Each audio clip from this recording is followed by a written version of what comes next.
আসসালামু আলাইকুম। আমি ডক্টর মোহাম্মদ আশিকুর রহমান খান, মেডিসিন এবং কিডনি রোগ বিশেষজ্ঞ। আপনাদেরকে স্বাগত জানাচ্ছি আমাদের ক্লিনিক্যাল বায়োকেমিস্ট্রি অ্যান্ড নেফ্রোলজি লেকচারের সেকেন্ড পোর্শনে। আমরা বিগত লেকচারে প্রথম অংশটা আলাপ করেছি, আজকে আমরা নেফ্রোলজির সেকেন্ড পার্টটা আলাপ করব, ডিসকাস করার চেষ্টা করব ইনশাআল্লাহ। যথারীতি প্রথমে আমি সেই সমস্ত ডাক্তারদের আত্মত্যাগের প্রতি শ্রদ্ধা জ্ঞাপন করছি যারা কোভিড যুদ্ধে নিজেদের জীবন দান করেছেন। আমরা আজকে যেটা পড়ব, প্রথম অংশে আমি চেষ্টা করেছি আপনাদের যদি প্রথম লেকচারটা ফলো করেন যে ডেভিসন কিভাবে পড়তে হবে, পরীক্ষার প্রিপারেশনটা কিভাবে নেওয়া উচিত, কোন জিনিসগুলোতে আপনি বেশি হাইলাইট করবেন। আমি ওভারঅল অনেকগুলো বিষয়ে ডিসকাস করার চেষ্টা করছি জিনিসগুলো। আশা করি জিনিসগুলো আপনারা বুঝতে পেরেছেন এবং সেভাবে ফলো করছেন। যদি ওভাবে ফলো করেন তাহলে ইনশাআল্লাহ একটা ভালো রেজাল্ট আমরা ইনশাআল্লাহ চেষ্টা করব। ইনশাআল্লাহ আপনারা ভালো একটা রেজাল্ট করতে পারবেন। তো আজকে আমরা ডেভিসন ওরিয়েন্টেড নেফ্রোলজি পোর্শনের যতদিন আমরা যে প্রথম অংশটা আলাপ করেছি, আমরা আজকে দ্বিতীয় অংশটা আলাপ করার চেষ্টা করব। আমরা শুরু করব আজকে গ্লোমেরোনেফ্রাইটিস দিয়ে। মোস্ট ইম্পর্টেন্ট একটা পার্ট, যে নেফ্রোলজি থেকে যদি পার্ট 1 এর পরীক্ষায় আপনাদের একটা কোশ্চেন আসে তাহলে মনে করবেন সেই একটা কোশ্চেন গ্লোমেরোনেফ্রাইটিস থেকে আসবে। জিনিসটা এতটা ইম্পর্টেন্ট যে প্রতিবারই কোনো না কোনো কোশ্চেন এই জিএন থেকে আসে। সুতরাং গ্লোমেরোনেফ্রাইটিস কোনোভাবেই বাদ দেওয়া যাবে না এবং ইন ডিটেলস এটা পড়তে হবে। প্রতিটা পার্ট এখানে ইম্পর্টেন্ট। আমি যা চেষ্টা করে দেখাচ্ছি যথারীতি যে গ্লোমেরোনেফ্রাইটিসের কোশ্চেনের প্যাটার্ন কেমন হয়, বিগত বছরে কি কি কোশ্চেন আসছে, কিভাবে আপনাদেরকে পড়তে হবে, ঠিক আছে? কারণ এটা ইন ডিটেলস পড়তে হয়। আর গ্লোমেরোনেফ্রাইটিসে আসলে অনেকগুলো পোর্শন, অনেক ইন ডেপথ অনেক কিছু লেখা আছে। অত কিছু আপনাদের লাগবে না, যতটুকু আপনাদের জন্য লাগবে আমি চেষ্টা করব খুব সহজ করে অতটুকু জিনিস আপনাদেরকে বোঝানোর জন্য, ঠিক আছে? তাহলে আমরা শুরু করি গ্লোমেরোনেফ্রাইটিস দিয়ে।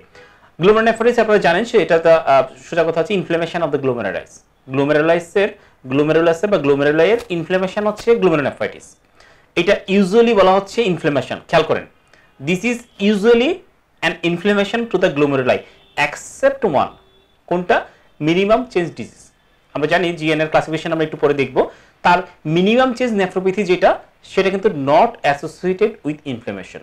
এক্সেপশনটা খেয়াল রাখবেন, যেখানে কোনো কিছু পড়ার সময় যখনই দেখবেন এক্সেপশন কিছু আছে সেটা একটু আপনি আলাদা করে একটু মনে রাখবেন, ঠিক আছে? তাহলে দিস ইজ এক্সেপশন।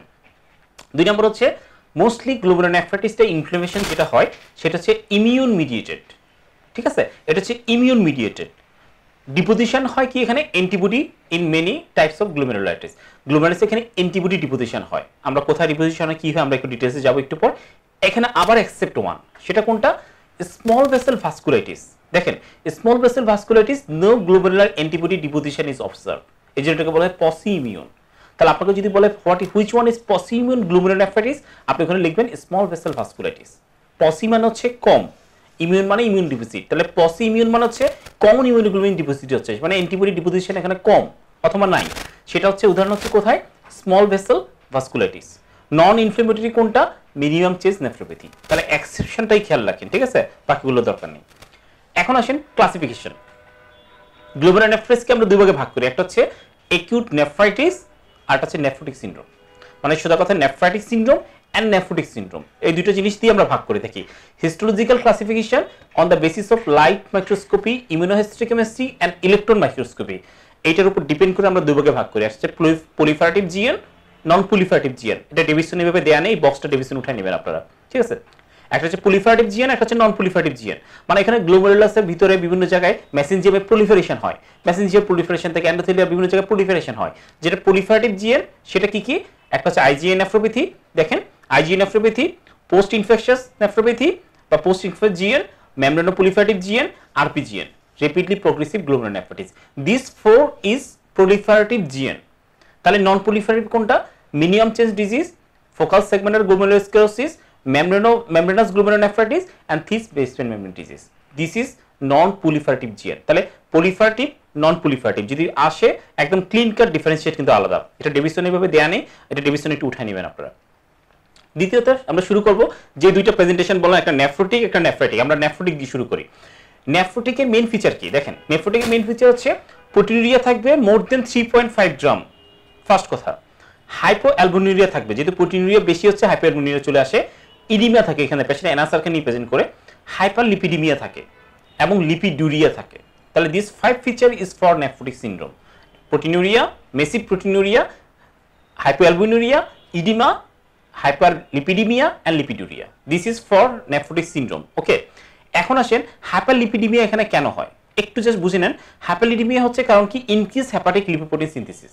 যে কোনো একটা হাইপোঅ্যালবুমিনুরিয়া হয়, অ্যালবুমিন যেহেতু বারবার ইউরিন দিয়ে বের হয়ে যাচ্ছে, ওটা কম্পেনসেশন করার জন্য হাইপারলিপিডিমিয়া হয়। কি হয় এখানে ইনক্রিজ হেপাটিক লিপোপ্রোটিন সিনথেসিস হয়, এটার জন্য হচ্ছে তার হাইপারলিপিডিমিয়া হয়।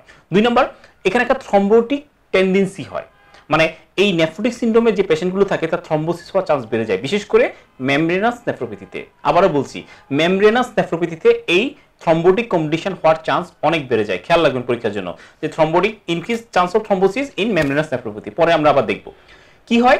Thrombotic tendency cause by hepatic synthesis of procoagulant factor, procoagulant factor, platelet aggregation and urinary losses of anticoagulant factor.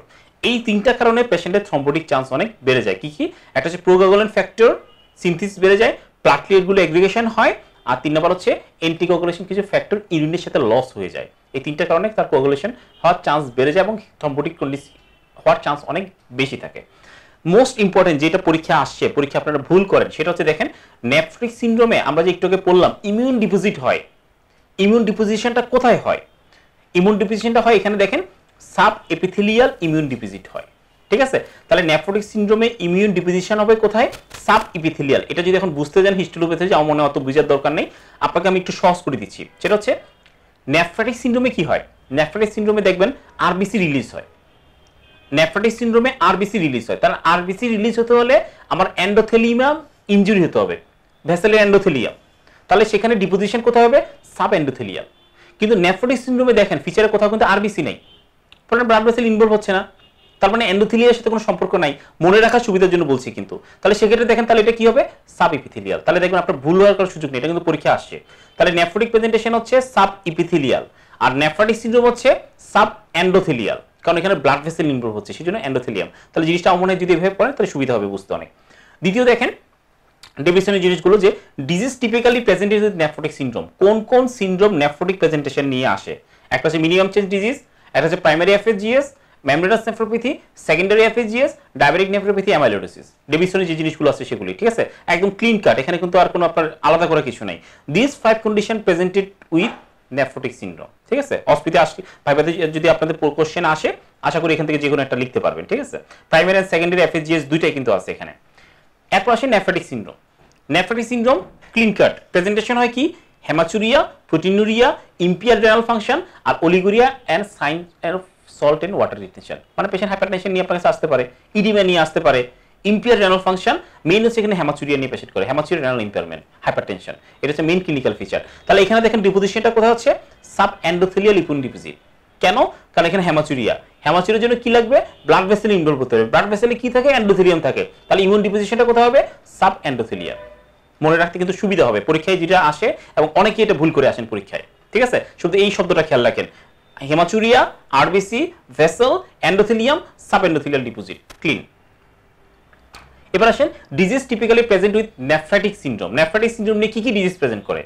একই দেখেন এখানে, ওখানে আসে আইজিএ নেফ্রোপ্যাথি, তারপর হচ্ছে mesangiocapillary glomerulonephritis, Alport syndrome, infection related glomerulonephritis. ঠিক আছে, অথবা এটাকে আপনার পোস্ট ইনফেকশাস গ্লোমেরুলোনেফ্রাইটিস আমরা বলতে পারি, যেভাবে আপনি বলেন। Henoch Schonlein purpura, lupus nephritis, anti GBM disease, ANCA associated vasculitis. ঠিক আছে, তাহলে this diseases presented with nephritic syndrome. এখন আমি শুরুতে গত লেকচারে একটা কথা বলছিলাম, মনে আছে কিনা, যে আরবিসি কাস্ট কোথায় থাকবে?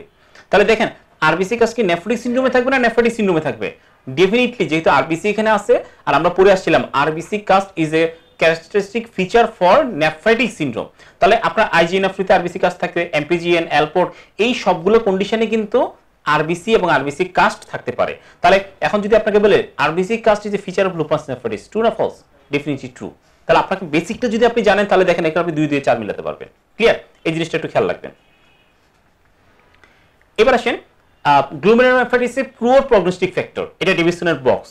এই বক্সগুলো যে বললাম আপনাকে গত লেকচারে, আমি বারবার একই কথা বলতেছি যে বক্সগুলো পড়ার সময় আপনি দেখবেন এখানে আছে পুয়ার প্রগনোস্টিক ফ্যাক্টর মধ্যে দেখেন দেয়া আছে মেল সেক্স, আপনাকে সারা পরীক্ষা দিয়ে দেবে female sex, hypertension, persistent severe proteinuria, elevated creatinine at the time of presentation, আপনাকে দিবে late time of presentation or afterward of the presentation, at the টাইমের জায়গায় চেঞ্জ করে দিবে, rapid decline in renal function, tubulointerstitial fibrosis observe in renal biopsy. Renal বায়োপসিতে tubulointerstitial fibrosis থাকে, this is the poor prognostic factor. একটা জিনিস আপনাকে সহজ করে দিই, যদি রেনাল সিস্টেমে কোনো পুয়ার প্রগনোস্টিক ফ্যাক্টর বলে, which one is poor prognostic factor, কয়েকটা জিনিস আপনি চোখ বন্ধ করে দিয়ে দিবেন, মিলুক আর না মিলুক।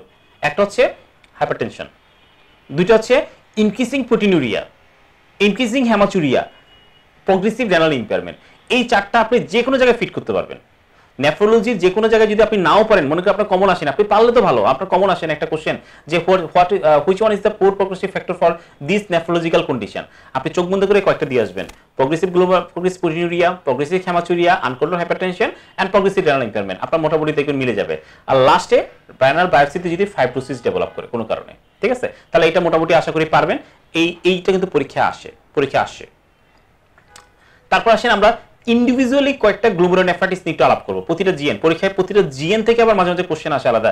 Which statement is correct for minimum change disease, which statement is correct for IGA nephropathy. সুতরাং প্রতিটা ডিজিজ থেকে ইন ডিটেলস আমি যাব না, পরীক্ষার জন্য আপনার যতটুকু লাগবে অতটুকুই পড়েন, ঠিক আছে, ইন ডিটেলস যাওয়ার দরকার নেই। অনেক কিছু আছে মিনিমাম চেঞ্জ ডিজিজের উপর, অনেকটা লিটারেচারই আছে, আমরা যাব না। আমরা পরীক্ষার জন্য যে লাইনগুলো দরকার সেটাই খেয়াল রাখবো। একটু খেয়াল করেন, দেখেন minimum change disease. Minimum change disease হচ্ছে, ফার্স্ট কথা হচ্ছে it can occur in all age, যে কোনো বয়সের মানুষের মিনিমাম চেঞ্জ ডিজিজ হতে পারে। তবে প্রিডোমিনেটলি এটা কাদের হচ্ছে? In children. প্রিডোমিনেটলি এটা হচ্ছে চিলড্রেন। কি প্রেজেন্টেশন হয়? Nephrotic presentation. আবারও বলতেছি, অল এজে হবে, নেফ্রোটিক প্রেজেন্টেশন হবে, চিলড্রেনদের বেশি হবে। আর বলা হচ্ছে 1/4 অফ দ্য এডাল্ট, 25% অ্যাডাল্টদের হতে পারে, সেজন্য বলা হচ্ছে অল এজের হতে পারে। কি হয়? শুরুতে আমরা পড়ে আসি, এখানে ইনফ্লামেশন হয় না, একটা এক্সেপশন, মিনিমাম চেঞ্জ ইনফ্লামেশন হয় না। কি হয়?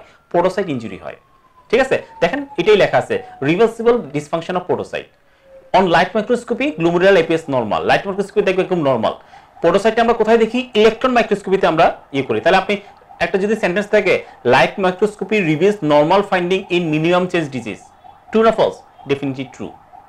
ইলেকট্রন মাইক্রোস্কোপিতে যে আমি পোডোসাইটটা ইনজুরি দেখতে পারি, নরমাল মানুষের দেখা যায় না, ঠিক আছে।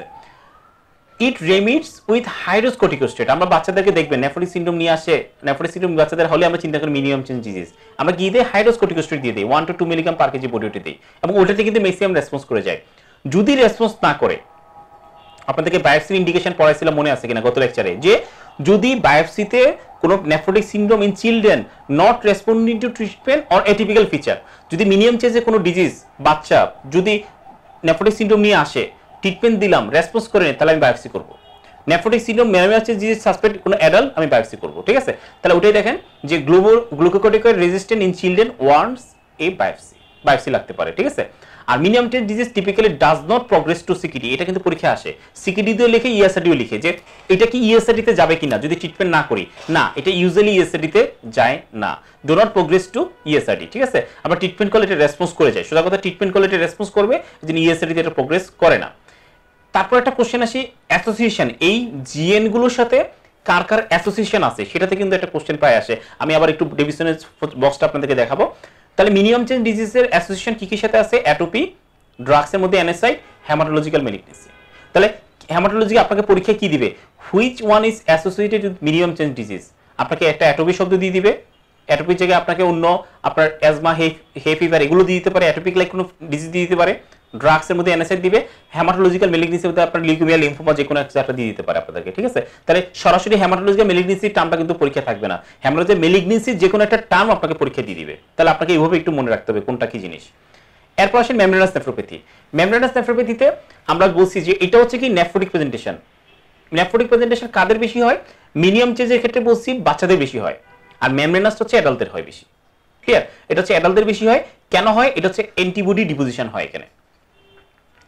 তারপর এইটার কজগুলো হচ্ছে মেইনলি ইডিওপ্যাথিক। আর একটা ইন্টারেস্টিং জিনিস বলি, যতগুলো জিএন আছে, জিএনকে আমরা আরেকটা ভাগে ভাগ করি, এটা হচ্ছে প্রাইমারি, একটা সেকেন্ডারি। প্রাইমারিটার একটা হচ্ছে ইডিওপ্যাথিক। ইডিওপ্যাথিক মানে হচ্ছে কোনো কজ পাওয়া যায়নি, যে গ্লোমেরুলোনেফ্রাইটিসের কোনো আন্ডারলাইং কজ খুঁজে পাওয়া যায় না, যেটা ইজ প্রাইমারি গ্লোমেরুলোনেফ্রাইটিস, ওটা চিকিৎসা করতে হবে অ্যাকর্ডিং টু গাইডলাইন। আর যে গ্লোমেরুলোনেফ্রাইটিসের আন্ডারলাইং কোনো কজ খুঁজে পাওয়া যায়, সাপোজ মনে করেন অ্যাসিলি, সাপোজ মনে করেন আপনার এই যে একটুকে বললাম কোনো আপনার কানেক্টিভ ডিজিজ, অথবা কোনো আপনার মেলিগনেন্সি, অথবা কোনো ড্রাগ, মানে সেকেন্ডারি কোনো কজ যদি আপনি পান কোনো জিএন এর, তাহলে আপনাকে সেকেন্ডারি জিএন এর ট্রিটমেন্ট হচ্ছে treatment of the underlying cause. আপনি সেই অ্যাটোপির চিকিৎসা করলে রোগী ভালো হয়ে যাবে, সে মেলিগনেন্সি চিকিৎসা করলে রোগী ভালো হয়ে যাবে, সে ভাইরাসের চিকিৎসা করলে রোগী ভালো হয়ে যাবে সেকেন্ডারি জিএন এর ক্ষেত্রে। আর যে জিএন এর কোনো কজ পাওয়া যায় না সেটার জন্য হচ্ছে আমাদের কেডিগো গাইডলাইন আছে, ঠিক আছে। তাহলে এই কথাটা এখানে লিখছে দেখেন যে most of the are idiopathic primary membranous nephropathy. এখানে সেকেন্ডারি যেগুলো অ্যাসোসিয়েশন কিসের সাথে থাকে, এটা পরীক্ষায় কিন্তু ওই যে বললাম অ্যাসোসিয়েশন থাকে হেভি মেটাল পয়জনিং, কিছু ড্রাগস, ইনফেকশন, লুপাস নেফ্রাইটিস এবং কিছু টিউমারের সাথে। তাহলে আপনাকে পরীক্ষায় কোশ্চেন আসবে membranous nephropathy is associated with which one. তাহলে আমরা এগুলো পড়বো কোন কোন ড্রাগ ইনফেকশনের একটু ডিটেইলস একটু পরে যাব। আর এখানে একটা ইম্পর্টেন্ট জিনিস মনে রাখবেন, এটা রিসেন্ট ডিসকভারি, নতুন যে জিনিসটা আবিষ্কার হয়েছে যেটা যে অ্যান্টি ফসফোলাইপেজ A2 রিসেপ্টর আমরা এখানে যদি ব্লাডে করি, অ্যান্টি ফসফোলাইপেজ A2 রিসেপ্টর আমরা ব্লাডে আমরা ডিটেক্ট করতে পারি, সেটা সিরামে পাওয়া যায় এবং একই সাথে যদি আমি বায়োপসি করি বায়োপসিতে পাওয়া যেতে পারে। এই শব্দটা একটু খেয়াল রাখবেন, মেমব্রেনাস নেফ্রোপ্যাথির ক্ষেত্রে অ্যান্টি ফসফোলাইপেজ A2 রিসেপ্টর এই শব্দটা খেয়াল রাখবেন, এটা পরীক্ষা দিয়ে দিবে আপনাকে, একদম ডেফিনেটলি পরীক্ষাটা থাকবে। এটা নতুন করে এখন এটা কিন্তু ডিটেক্ট করা হচ্ছে, বাংলাদেশে কিছু জায়গায় হচ্ছে, ইন্ডিয়াতে ইনভেরিবলি এটা হচ্ছে। আর প্রেজেন্টেশন কি হয় বলা হচ্ছে, প্রেজেন্টেশনের নেফ্রোটিক প্রেজেন্টেশন ট্রিটমেন্ট করলে কি হবে, 1/3 রিমিশনে যাবে, 1/3 নেফ্রোটিক স্টেটে থাকবে, 1/3 প্রোগ্রেস টু সিকিডি। তার মানে membranous nephropathy can progress to CKD or ESRD, but minimum change disease do not progress to CKD. Clear? এই জিনিসটা কিন্তু কনসেপ্ট ক্লিয়ার রাখবেন। তারপর দেখেন ট্রিটমেন্ট কি, আগেরটাতে ট্রিটমেন্ট শুধু হাইড্রোস কর্টিকোস্টেরয়েড, এখানে কি দিচ্ছি হাইড্রোস কর্টিকোস্টেরয়েড প্লাস সাইক্লোফোসফামাইড, দুইটার কম্বিনেশন, ঠিক আছে। আর ট্রিটমেন্ট অফ সেকেন্ডারি জিএন যেটা বললাম, আন্ডারলাইং কন্ডিশন ট্রিটমেন্ট করলে আমার সেকেন্ডারি জিএন এর ট্রিটমেন্ট হয়ে যাচ্ছে। আইজি নেফ্রোপ্যাথি, এটার আরেক নাম হচ্ছে বার্জাস নেফ্রাইটিস, খেয়াল রাখবেন বার্জাস নেফ্রাইটিস, এটা আরেক নাম হচ্ছে আইজি নেফ্রোপ্যাথির। এটা পরীক্ষা আসে ইন্ডিভিজুয়ালি। তাহলে এখানে কি হচ্ছে, এখানে polyclonal rise of IgA in 50% patient, এটা এই লাইনগুলো কিন্তু পরীক্ষা আসছে বিভিন্ন সময়। তাহলে আইজি নেফ্রোপ্যাথিতে polyclonal rise of serum IgA যদি করি সেটা রেস থাকবে নাম্বার 1। এখানে মেইন ফিচার থাকে হচ্ছে হেমাচুরিয়া, নন ভিজিবল মানে হচ্ছে মাইক্রোস্কোপিক হেমাচুরিয়া, খেয়াল রাখবেন নন ভিজিবল মানে কিন্তু মাইক্রোস্কোপিক হেমাচুরিয়া। অলমোস্ট অল পেশেন্টে মাইক্রোস্কোপিক হেমাচুরিয়া থাকে, মাইক্রোস্কোপিক হেমাচুরিয়া নিয়ে পেশেন্ট প্রেজেন্ট করতে পারে। হাইপারটেনশন থাকে, কারণ নেফ্রোটিক প্রেজেন্টেশন IgA আমরা পড়ে আসছি, IgA কি নেফ্রোটিক প্রেজেন্টেশন, নেফ্রোটিক প্রেজেন্টেশন মানে হচ্ছে হেমাচুরিয়া, হাইপারটেনশন, রেনাল ইম্পেয়ারমেন্ট, ওই কথাগুলো এখানে আসে। দেখেন proteinuria can occur but usually in later feature. তারপর দেখেন slowly progressive loss of slowly, এখানে যেটা সরি স্লোলি হবে, slowly progressive loss of renal function leading to ESRD। তার মানে এইটাও ESRD তে চলে যাবে যদি ট্রিটমেন্ট যথাযথ না হয়, আইজি নেফ্রোপ্যাথি ESRD তে যেতে পারে। এই জিনিসটা একটু ইন্টারেস্টিং, খেয়াল রাখবেন। আইজি নেফ্রোপ্যাথিটা হচ্ছে বলা হচ্ছে মোস্ট কমন নেফ্রোপ্যাথি হচ্ছে আইজি নেফ্রোপ্যাথি, বলা হয় ওয়ার্ল্ডে মোস্ট কমন জিএন কোনটা, মোস্ট কমন জিএন হচ্ছে আইজি নেফ্রোপ্যাথি। এটা অনেকেরই আমাদের আছে, আমরা জানি না, আমরা টেস্ট করি না, আমরা জানি না, কারণ মাইক্রোস্কোপি হেমাচুরিয়া থাকে।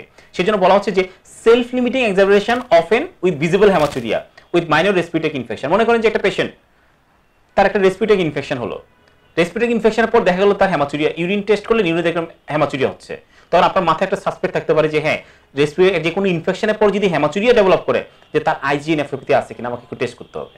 আমরা জাস্ট কিছুই না, আমরা যদি একটা ফেস কন্ট্রাস্ট মাইক্রোস্কোপি করি সেক্ষেত্রে যদি ডিসমরফিক আরবিসি পাই আমরা ডায়াগনোস করে ফেলতে পারি, খুব ইজি জিনিস, ঠিক আছে। আপনাদের অত কিছু লাগবে না, আপনারা শুধু এটাই খেয়াল রাখেন যে সেলফ লিমিটিং এক্সাজারেশন হতে পারে আফটার রেসপিরেটরি ইনফেকশন, এটাই খেয়াল রাখেন। এসিম্পটোমেটিক প্রেজেন্টেশন ওল্ডারদের ক্ষেত্রে এসিম্পটোমেটিক প্রেজেন্টেশন বেশি হয়, আর কারো ক্ষেত্রে ম্যাক্রোস্কোপিক হেমাচুরিয়া মানে ভিজিবল হেমাচুরিয়া নিয়ে আসতে পারে। কোনো কোনো ক্ষেত্রে আরপিজিএন লাইক প্রেজেন্টেশন হয়, আরপিজিএন নিয়ে আমরা একটু পড়াশোনা করবো একটু পরে। আর আরপিজিএন এর ক্যারেক্টারিস্টিক ফিচার হচ্ছে আপনার বায়োপসিতে ক্রিসেন্ট পাবেন, এই শব্দটা খেয়াল রাখবেন যে আরপিজিএন মানেই হচ্ছে crescent formation in biopsy, crescent, ঠিক আছে। আর Henoch Schonlein purpura is an acute IgA variant in children, মানে হেনক্সুলেন পারপুরা হচ্ছে আইজিএ এর একটা ভেরিয়েন্ট। তাহলে এই লাইনগুলো আইজিএ নেফ্রোপ্যাথি থেকে ডেভিসন থেকে এই লাইনগুলো আপনি একটু ভালো মতো মনে রাখেন, এগুলি কিন্তু ঘুরে ফিরে যেখানে ঝামেলাগুলো করে আমি দেখেন আমি রেড কালার করে দিচ্ছি, ভিজিবল জায়গায় নন ভিজিবল দিবে, ESRD জায়গায় নট ESRD দিবে, লেট ফিচারের জায়গায় আর্লি ফিচার দিবে, মাইনরের জায়গায় মেজর দিবে, আরপিজিএন এর জায়গায় নট আরপিজিএন দিবে, হেনক্সুলেন পারপুরা ইজ এ প্রেজেন্টেশনের জায়গায় নট ইজ এ প্রেজেন্টেশন, এই জায়গাগুলোতে আপনাকে ভুলগুলো করিয়ে দিবে, আপনি রেড লাইনগুলো একটু ফলো করবেন ভালো করে। এরপর আসেন হেনক্সুলেন পারপুরা, পরীক্ষায় অনেকবার আসে এইচএসপি সম্বন্ধে ইন ডিটেলস আপনাকে পড়তে হবে। মোটামুটি এখানে আমি মেইন লাইনগুলো নিয়ে আসি, এর বাইরে আসলে পরীক্ষা আর আসে না, এগুলো পড়লে আপনার মোটামুটি কভার হয়ে যাবে। ডেভিসন থেকে অবশ্যই পড়বেন, এই লাইনগুলোকে আপনি মনে রাখবেন, মুখস্থ করে ফেলবেন। যেমন দেখেন ফার্স্ট কথা হচ্ছে কোথায় কোথায় আমার এখানে কি হয়, আমার পালপেবরাল পারপুরা হয়, পেটিজিয়াল র্যাশ হয়। পেটিজিয়াল র্যাশটা কোথায় কোথায় ইনভলভ হয়, মেইনলি হচ্ছে বাটক, লোয়ার লেগ এন্ড আর্মস। এখানে মেইন হচ্ছে যেটা বললাম এটা হচ্ছে আইজিএ নেফ্রোপ্যাথির একটা ভেরিয়েন্ট, তার মানে IgA play a critical role in HSP. আমরা এখানে প্রেজেন্টেশন কি হয়, প্রেজেন্টেশন বলা হচ্ছে পেশেন্টের অ্যাবডোমিনাল পেইন নিয়ে আসতে পারে, জিআই ব্লিডিং নিয়ে আসতে পারে, কেন ভাস্কুলাইটিস হয়, কারণ Henoch Schonlein purpura is a form of vasculitis, এটা জানেন আপনারা। তাহলে এখানে জিআই ব্লিডিং নিয়ে পেশেন্ট প্রেজেন্ট করতে পারে, অ্যাবডোমিনাল পেইন নিয়ে প্রেজেন্ট করতে পারে, সাথে আর কি arthralgia. Non visible or visible haematuria, microscope haematuria আসতে পারে, উইথ অর উইথাউট প্রোটিনুরিয়া। কারণ HSP is a nephritic presentation. ওই ঘুরে ঘুরে দেখেন একই কথা যাচ্ছি যে HSP is a nephritic presentation. এখন এই দুটো জিনিস একটু খেয়াল রাখবেন যে ইনভেস্টিগেশনের মধ্যে আমরা স্কিন বায়োপসি করি, রেনাল বায়োপসি করি। এই স্কিন বায়োপসিতে আমরা কি পাবো, এই শব্দটা খেয়াল রাখবেন, leukocytoclastic vasculitis with vascular IgA and C3 deposition. আমরা পরীক্ষা কি দিবে, leukocytoclastic vasculitis with vascular IgG and C4 deposition, তাহলে লিখবেন ফলস। এই IgA and C3 এই দুটো শব্দ খেয়াল রাখবেন, এটা পরীক্ষা আপনারা ভুল করেন। IgA and C3 deposition. Renal biopsy করলে কি পাবো, focal and segmental mesangial proliferative GN and mesangial, এখানেও দেখেন IgA ডিপোজিশন। তারপর আপনি যদি বায়োপসি করেন স্কিন বা রেনাল, আপনি IgA ডিপোজিশন পাবেন, আর স্কিনের সাথে আপনি C3 ডিপোজিশন পাবেন, আর লিউকোসাইটোক্লাস্টিক ভাস্কুলাইটিস পাবেন। ক্লিয়ার? এগুলো মুখস্থ করে ফেলবেন, এগুলো কোনো ঝামেলা যেন না হয়। IgA and C3 তে আপনারা ঝামেলা করেন। ট্রিটমেন্ট হচ্ছে মেইনলি সাপোর্টিভ। কোনো আপনি স্টেরয়েড দিচ্ছি আর স্পন্টেনিয়াসলি পেশেন্ট ভালো হয়ে যায়। আর কারো কারো ক্ষেত্রে এটা ESRD তে প্রোগ্রেস হতে পারে, খেয়াল রাখবেন। শুধু মিনিমাম চেঞ্জ ডিজিজের ক্ষেত্রে কি বলছি, ESRD তে যাবে না, বাকি সবগুলো কিন্তু বলে আসলাম মে প্রোগ্রেস টু ESRD, খেয়াল রাখবেন। এরপর আসেন একটা পার্থক্য, ডেভিসন এইভাবে দেয়া নেই, অনেক সময় পরীক্ষায় চলে আসে যে ডেভিসনে সেন্টেন্স আকারে লেখা আছে, আমি পার্থক্য আকারে নিয়ে আসি যে IgA নেফ্রোপ্যাথির সাথে পোস্ট ইনফেকশাস GN এর পার্থক্য কি।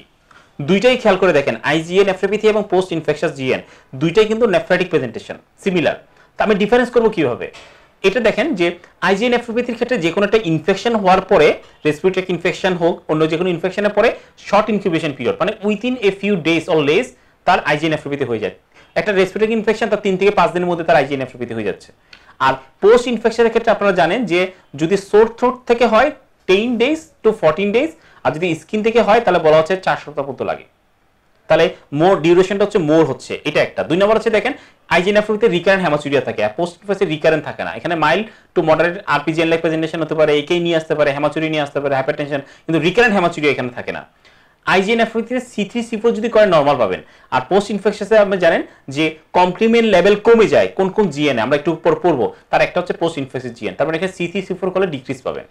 এখানে পলিক্লিনাল রাইজ অফ IgA নেফ্রোপ্যাথি আমরা পড়ে আসি, আর এখানে ASO টাইটারটা করলে রেজ পাবেন, কারণ এখানে সোর থ্রোট হয়, এখানে আপনি স্ট্রেপ্টোকক্কাল এন্টিজেনটা এখানে বেড়ে যাবে।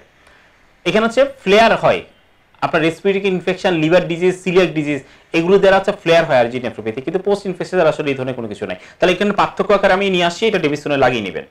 RPGN, যেটা কথা বারবার বলতেছিলাম যে RPGN মানে কি, রেপিটিভ প্রগ্রেসিভ গ্লোমেরুলোনেফ্রাইটিস মানে কি, জাস্ট বুঝে নেন। ব্যাপারটা হচ্ছে এরকম যে একটা পেশেন্ট আপনার কাছে আসলো GN এর প্রেজেন্টেশন নিয়ে, মনে করেন যে পেশেন্ট আসলো হেমাচুরিয়া নিয়ে আসলো, তার হাইপারটেনশন আছে, আপনি তার সিরাম ক্রিয়েটিনিন করলেন, দেখলেন 2 মিলিগ্রাম পার ডেসিলিটার।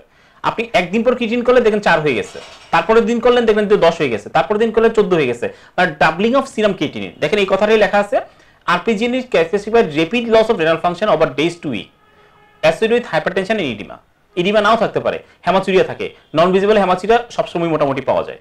তাহলে একটা পেশেন্ট হেমাচুরিয়া নিয়ে আসলো, সাথে ইডিমা আছে, হাইপারটেনশন আছে, রেনালে ক্রিয়েটিনিন বেশি, আপনি বুঝলেন যে দিস ইজ নেফ্রাইটিক প্রেজেন্টেশন। এখন এই ক্রিয়েটিনিন যদি খুব র্যাপিডলি ইনক্রিজ করে, তাহলে বুঝলেন this is RPGN, repetitive progressive glomerulonephritis. এটা কনফার্ম করে কি দিয়ে, রেনাল বায়োপসি করি আমরা। রেনাল বায়োপসিতে কি পাবো, যেটা বলছিলাম ক্রিসেন্টিক লিশন, এখানে যে ডিপোজিশনটা হয় ওটা ক্রিসেন্ট মানে হচ্ছে মুন শেপ, ঠিক আছে, মুনের ক্রিসেন্ট শেপ, ওই ক্রিসেন্ট শেপের জন্য এটাকে বলে ক্রিসেন্টিক গ্লোমেরুলোনেফ্রাইটিস, এটা কোনো সময় বলা হয়, ঠিক আছে। তাহলে রেনাল বায়োপসি শো ক্রিসেন্ট, আর অবশ্যই এখানে রেড সেল কাস্ট এবং ডিসমরফিক RBC সব সময় পাবেন আপনি। তাহলে dysmorphic RBC renal cell cast is characteristic feature. কোন কোন ডিজিজ RPGN লাইক প্রেজেন্টেশন নিয়ে আসতে পারে দেখেন, একটা হচ্ছে PIGN, NTGBM, small vessel vasculitis, SLE, IgA nephropathy. এই 5টা ডিজিজ IgA এই RPGN লাইক প্রেজেন্টেশন নিয়ে আসতে হবে। এটা পরীক্ষায় কিন্তু আসছে অনেকবার, which disease can cause RPGN like presentation, post infectious glomerulonephritis, NTGBM, small vessel vasculitis, SLE আর IgA নেফ্রোপ্যাথি। এই 5টা ডিজিজ RPGN লাইক প্রেজেন্টেশন নিয়ে আসতে পারে, ঠিক আছে। RPGNটা পরীক্ষার জন্য ইম্পর্টেন্ট, মনে রাখবেন। তাহলে দেখেন এই সবগুলোতে RBC কাস্ট থাকবে, তাহলে পরীক্ষা যদি আসে small vessel vasculitis present with RBC cast true, NTGBM present with RBC cast true, PIGN RBC cast true, SLE IgA এই সবগুলোতেই আছে আপনার RBC কাস্ট এবং ডিসমরফিক RBC থাকতে পারে, পরীক্ষার জন্য ভুল না করেন। এখন আসেন causes of glomerulonephritis associated with low serum complement, ঠিক আছে। এটা তো একদম বিছানায় 4টা মুখস্থ করে ফেলবেন, এখানে আর কিছু বলার কিছু নাই। পরীক্ষায় যেটা ভুল করেন ক্রায়োগ্লোমেরুলিয়া, এটা ভুলে যান, এন্ডোকার্ডিটিস ভুলে যান, আর MPGN যেটা মেসেঞ্জিও ক্যাপিলারি গ্লোমেরুলোনেফ্রাইটিসের কমপ্লিমেন্ট টাইপটা মনে রাখবেন, নট ইমিউনোগ্লোবিন টাইপ। পরীক্ষা আপনাকে দিবে ইমিউনোগ্লোবিন টাইপ, সেটা ফলস হবে। কোনটা, কমপ্লিমেন্ট টাইপে কমপ্লিমেন্ট কমবে, সোজা কথা, মনে রাখা সুবিধা। কিন্তু পরীক্ষায় ইমিউনোগ্লোবিন টাইপ লিখে দিলে মনে করবেন সেটা ফলস, ভুল করবেন না। এটা হচ্ছে ডেভিডসনের ওই চার্টটা দেখেন, এখান থেকে কোনটা পড়বে, এখান থেকে ওই যে বললাম অ্যাসোসিয়েশন, ওই যে যেটা বলতেছিলাম আমি, দেখেন যে this is the association with minimum change disease, this is the association with FSGS, এটা একবার পরীক্ষা আসে, ঠিক আছে। HIV, heroin misuse, morbid obesity, chronic hypertension, তারপর healing of the previous global injury, this are the associated with FSGS। তাহলে শুধুমাত্র এখান থেকে এই অ্যাসোসিয়েশনটা পড়বেন, মিনিমাম চেঞ্জের, FSGS এর, মেমব্রেনাসের, এগুলো পড়ে আসি, BC, malignancy, lupus, NSAID, penicillamine, heavy metal, এই অ্যাসোসিয়েশনটা শুধু এই বক্স থেকে পড়বেন, কোন ডিজিজের সাথে কোনটা অ্যাসোসিয়েশন থাকে, ঠিক আছে, এটাই মোস্ট ইম্পর্টেন্ট। আর কিভাবে IgA এর সাথে কি কি অ্যাসোসিয়েশন, MPGN এর সাথে কি কি অ্যাসোসিয়েশন সেটা পড়ে নেবেন, ঠিক আছে। তাহলে মোটামুটি জিএন থেকে আমি চেষ্টা করছি কভার করে, জিএন থেকে যে জিনিসগুলো বললাম একটু কেয়ারফুলি জিনিসগুলো পড়বেন, এটা বুঝে পড়বেন, তাহলে মনে থাকবে। কারণ জিএন কিন্তু পরীক্ষা আপনারা ভুল করেন, পরীক্ষায় আমি প্রায় সময় দেখি যে জিএনটা ভুল হয় বেশি। তো জিএনটা যেন আপনাদের আশা করি যদি এইভাবে পড়েন ইনশাল্লাহ ভুল হওয়ার কোনো কারণ নেই, ক্লিয়ার। আচ্ছা, এখন আসেন আরেকটা ইম্পর্টেন্ট টপিকে দিয়েছি, সেটা হচ্ছে ADPKD, adult polycystic kidney disease, খুব ইম্পর্টেন্ট। এটাও পরীক্ষা অনেকবার মাল্টিপল টাইম আসছে, ADPKD থেকে কোশ্চেন। ADPKD থেকে তাহলে আমরা জাস্ট বেছে বেছে ওই কোশ্চেনগুলো পড়বো, কোত্থেকে কোশ্চেনগুলো আসে, এবং এটা কিন্তু ইন ডিটেলস পড়তে হয়। আমি সেই জন্য যেগুলো ইন ডিটেলস পড়তে হয় সেগুলো আমি আগে নিয়ে আসি, খেয়াল করে দেখেন। তাহলে ADPKD হচ্ছে কি, আমরা শুরুতে জানি this is an autosomal dominant disorder. First কথা হচ্ছে এটা, this is autosomal dominant.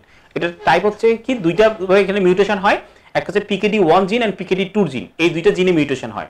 PKD1 জিনটা কোথায় থাকে, ক্রোমোজোম 16, এন্ড PKD2 জিন হচ্ছে ক্রোমোজোম 4। দেখেন এই জিনিসগুলো ভুল করবেন না, ক্রোমোজোম 16 এন্ড ক্রোমোজোম 4 দুই জায়গায়। এখানে হচ্ছে ESRD হতে পারে 50% patient, ESRD occurs in 50% patient with PKD1, মানে PKD1টা হচ্ছে খারাপ, PKD1 মিউটেশন যাদের হয় তার 50% ESRD যেতে পারে। 20% of ADPKD associated with renal stone, কোনটা, uric acid and calcium oxalate. তাহলে যদি বলা হয় which stone disease occur in ADPKD, আপনি লিখবেন কি, একটা ইউরিক অ্যাসিড, একটা calcium oxalate, clear, uric acid and calcium oxalate. Which ESRD commonly goes to ESRD, কোনটা লিখবেন, PKD1 মিউটেশন, ক্লিয়ার। আর এটা হচ্ছে একটা আল্ট্রাসোনোগ্রাম ডায়াগনোসিস ক্রাইটেরিয়া দেওয়া আছে, আমার মনে হয় না খুব ইম্পর্টেন্ট, তারপর একটু দেখে নেবেন যে কোন বয়সে কয়টা সিস্ট থাকতে হবে ডায়াগনোসিসের জন্য। দেখেন এগুলো ডেভিডসনের বাইরে থেকে কিছু জিনিস আমি নিয়ে আসছি, যেহেতু এটা ইম্পর্টেন্ট সেই জন্য, যে ADPKD প্রেজেন্টেশন কি কি হয়। একটা হচ্ছে তার হ্যাপাটিক প্রেজেন্টেশন, রেনাল প্রেজেন্টেশন, ইন্টেস্টাইনে কিছু ফিচার, হার্টে কিছু ফিচার, সেরিব্রাল আর্টারিসে কিছু ফিচার, আদার্স কিছু ফিচার। তাহলে এই প্রতিটা ফিচার কিন্তু আপনাকে জানতে হবে ADPKD সম্বন্ধে ডিটেইলস জানার জন্য। দেখেন আমি নিয়ে আসছি এখানে extra renal manifestation of ADPKD। General manifestation তো আপনারা সবাই জানেন, আমরা একটু পর দেখব।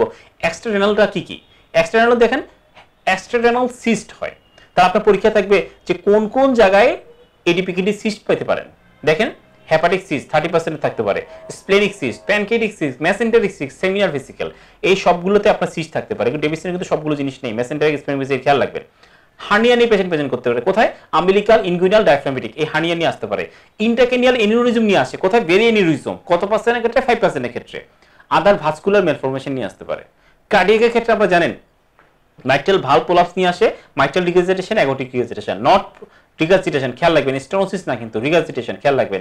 ইন্টেস্টাইনে colonic and duodenal diverticular disease and abdominal wall hernia, যেটা বললাম এখানে হার্নিয়া নিয়ে প্রেজেন্ট করে। তাহলে এখানে অ্যাবডোমিনাল এই duodenal diverticular hernia, mitral aortic regurgitation, external cyst, very aneurysm, these are the important external manifestation of ADPKD. Common ফিচারগুলো আপনারা ডেভিডসন থেকে এটাতে নিশ্চয়ই জানেন যে এই 6টা ফিচার কমন, যে vague average discomfort, hypertension, haematuria, তারপর হচ্ছে ইউরিটেক ইনফেকশন, সিস্ট ইনফেকশন, এটা খেয়াল রাখবেন, সিস্ট ইনফেকশন, রেনাল ফেলিওর। আর বাইরে খেয়াল রাখবেন নেফ্রোলিথিয়াসিস এন্ড এসিমপ্টোমেটিক, ADPKD এসিমপ্টোমেটিকও থাকতে পারে। তাহলে this are the common clinical presentation of ADPKD। আর আমরা একটু যেটা পড়লাম সেটা হচ্ছে extra renal manifestation of ADPKD। তাহলে এটা একটু খেয়াল রাখেন যে সামটাইমস মেসিভ এন্ড সিমপ্টোমেটিক হেপাটোমেগালি ওমেনদের ক্ষেত্রে, ফিমেলদের ক্ষেত্রে ইউজুয়ালি অনেক সময় মেসিভ হেপাটোমেগালি নিয়ে আসতে পারে, ঠিক আছে, এটা একটা জিনিস। আর vasopressin 2 antagonist tolvaptan may retard the kidney volume, আমি একটু পরে দেখবো। আর এটা ADPKD পেশেন্টদেরকে আমরা ট্রান্সপ্লান্ট করতে পারবো। অনেকে বলে যে ADPKD বড় হয়ে গেল, আমি কি ট্রান্সপ্লান্ট করতে পারবো? হ্যাঁ, ADPKD পেশেন্ট মে আন্ডারগো রেনাল ট্রান্সপ্লান্টেশন। এখন হচ্ছে risk factor for progressive renal insufficiency, এটা ডেভিডসনে গুছাই দেয়া নেই, এটা এখান থেকে মনে রাখবেন যে what are the risk factor for progressive renal insufficiency in ADPKD। কি কি?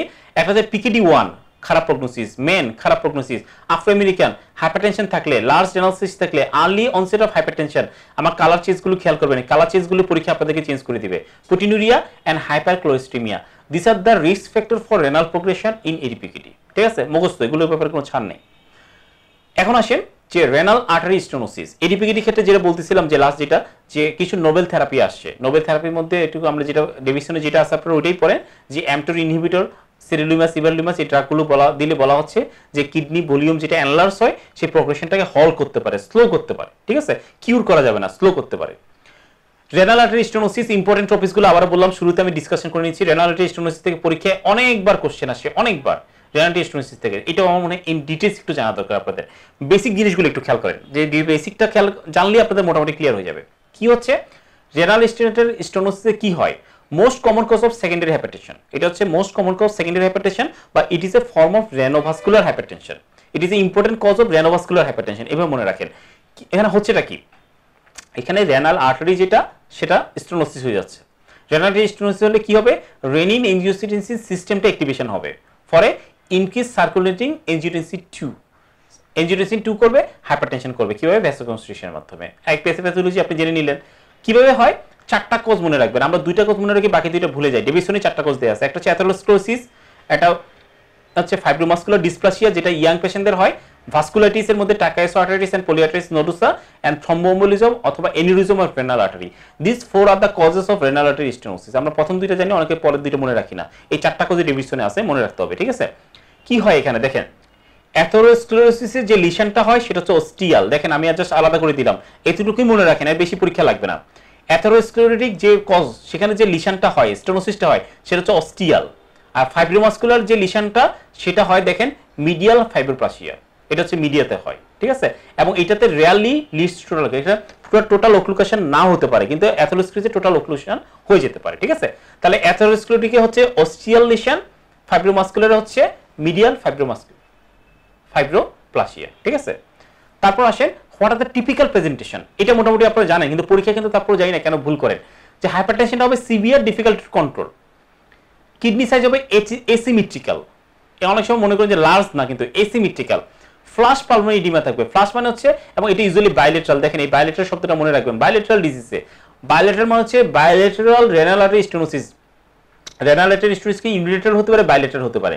ইউজুয়ালি এই ফ্লাশ পালমোনারি এডিমা কাদের হবে? যাদের বাইলেটারাল রেনাল আর্টারি স্টেনোসিস আছে তাদের। এই জন্য কিন্তু এই বাইলেটারাল শব্দটা মনে রাখবেন। অ্যাসোসিয়েশন কি থাকে? পেরিফেরাল ভাস্কুলার ডিজিজ থাকতে পারে এই পেশেন্টদের অ্যাসোসিয়েটেড, ঠিক আছে? রেনাল ইম্পেয়ারমেন্ট থাকে কাদের? যদি বাইলেটারাল। শুরুতে কথা বলছিলাম, মনে আছে কিনা গত লেকচারে, যে ইউনিলেটারাল কোনো রেনাল এফেক্ট হলে রেনাল সিস্টেম এফেক্ট নাও হতে পারে, রেনাল ফাংশন নরমাল থাকতে পারে। কখন রেনাল ইম্পেয়ারমেন্ট ডেভেলপ করবে? যদি বাইলেটারাল ডিজিজ হয়, তাহলে বাইলেটারাল স্টেনোসিস।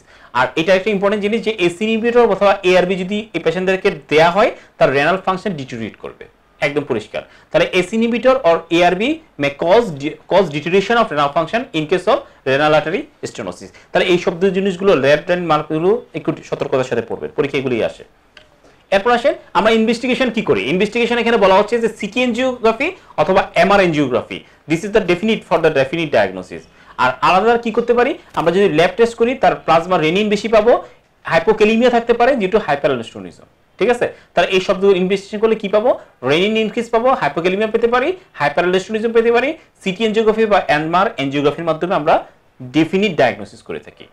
ইন্টারভেনশন কাদেরকে করব? কাদেরকে আমি এনজিওপ্লাস্টি করব স্টেনোসিসের জন্য? ইন্ডিকেশনগুলো খেয়াল করেন। এইজ যদি বিলো 40 দেখেন রেড কালার চেঞ্জগুলো খেয়াল করবেন। বিলো 40 যদি থাকে, প্রেসার যদি আনকন্ট্রোল থাকে, ফ্লাশ পালমোনারি এডিমা থাকলে, ম্যালিগন্যান্ট হাইপারটেনশন থাকলে, রেনাল ফাংশন যদি প্রগ্রেসিভ ডিটেরিয়েট করতে থাকে, this are the indication for angioplasty in case of renal artery stenosis. তাহলে রেনাল স্টেনোসিস থেকে এই কয়েকটা স্লাইডে জিনিসগুলো যদি ভালো করে পড়েন, মোটামুটি পরীক্ষা আপনি আনসার করতে পারবেন। থ্রম্বোটিক মাইক্রোএনজিওপ্যাথি আরেকটা ইম্পর্টেন্ট জিনিস, এগুলো মুখস্থ না করে বুঝে পড়ার চেষ্টা করবেন। আবার বলতেছি যে এই জিনিসগুলো কিন্তু যত কনসেপশন আপনার ক্লিয়ার থাকবে তত আপনি ভালো করতে পারবেন। থ্রম্বোটিক মাইক্রোএনজিওপ্যাথি দেখেন এখানে কি হচ্ছে, এখানে তিনটা জিনিস হয়। কি? একটা হিমোলাইসিস হয়, কনজাংশন থ্রম্বোসাইটোপেনিয়া হয়, টিস্যু ইসকিমিয়া হয়, ঠিক আছে? কোনটা কেন হচ্ছে? প্যাথোফিজিওলজিটা কি? প্যাথোফিজিওলজিটা হচ্ছে যে থ্রম্বোটিক মাইক্রোএনজিওপ্যাথির যে কজগুলো আছে, আমরা পড়বো একটু পর, সেই কজগুলো যখন হয় তখন সেখানে প্রোথ্রম্বোটিক একটা কন্ডিশন হয়, বিভিন্ন সাইটোকাইনগুলো রিলিজ হয়। তখন হচ্ছে কি যে আপনার ভেসেলের ভিতরে আপনার থ্রম্বোটিক একটা এনভায়রনমেন্ট তৈরি হয়, সেখানে থ্রম্বোসিস হওয়ার চান্স বেড়ে যায়, প্লাটলেটগুলো অ্যাগ্রিগেশন হতে থাকে, ভন উইলেনবার্গ ফ্যাক্টরগুলোকে অ্যাগ্রিগেট করে প্লাটলেটগুলো ওখানে একটা অবস্ট্রাকশন তৈরি করে লুবেনে। যখন লুবেনে একটা অবস্ট্রাকশন তৈরি করে তখন হচ্ছে টিস্যু ইসকিমিয়ার এই ফিচারগুলো আসে। কনজাম্পশন থ্রম্বোসাইটোপেনিয়া, কারণ কি ওখানে বারবার প্লাটলেটগুলো কনজাম্পশন হতে থাকে। আর আলটিমেটলি হয় কি এখানে হিমোলাইসিস হয়। কেন?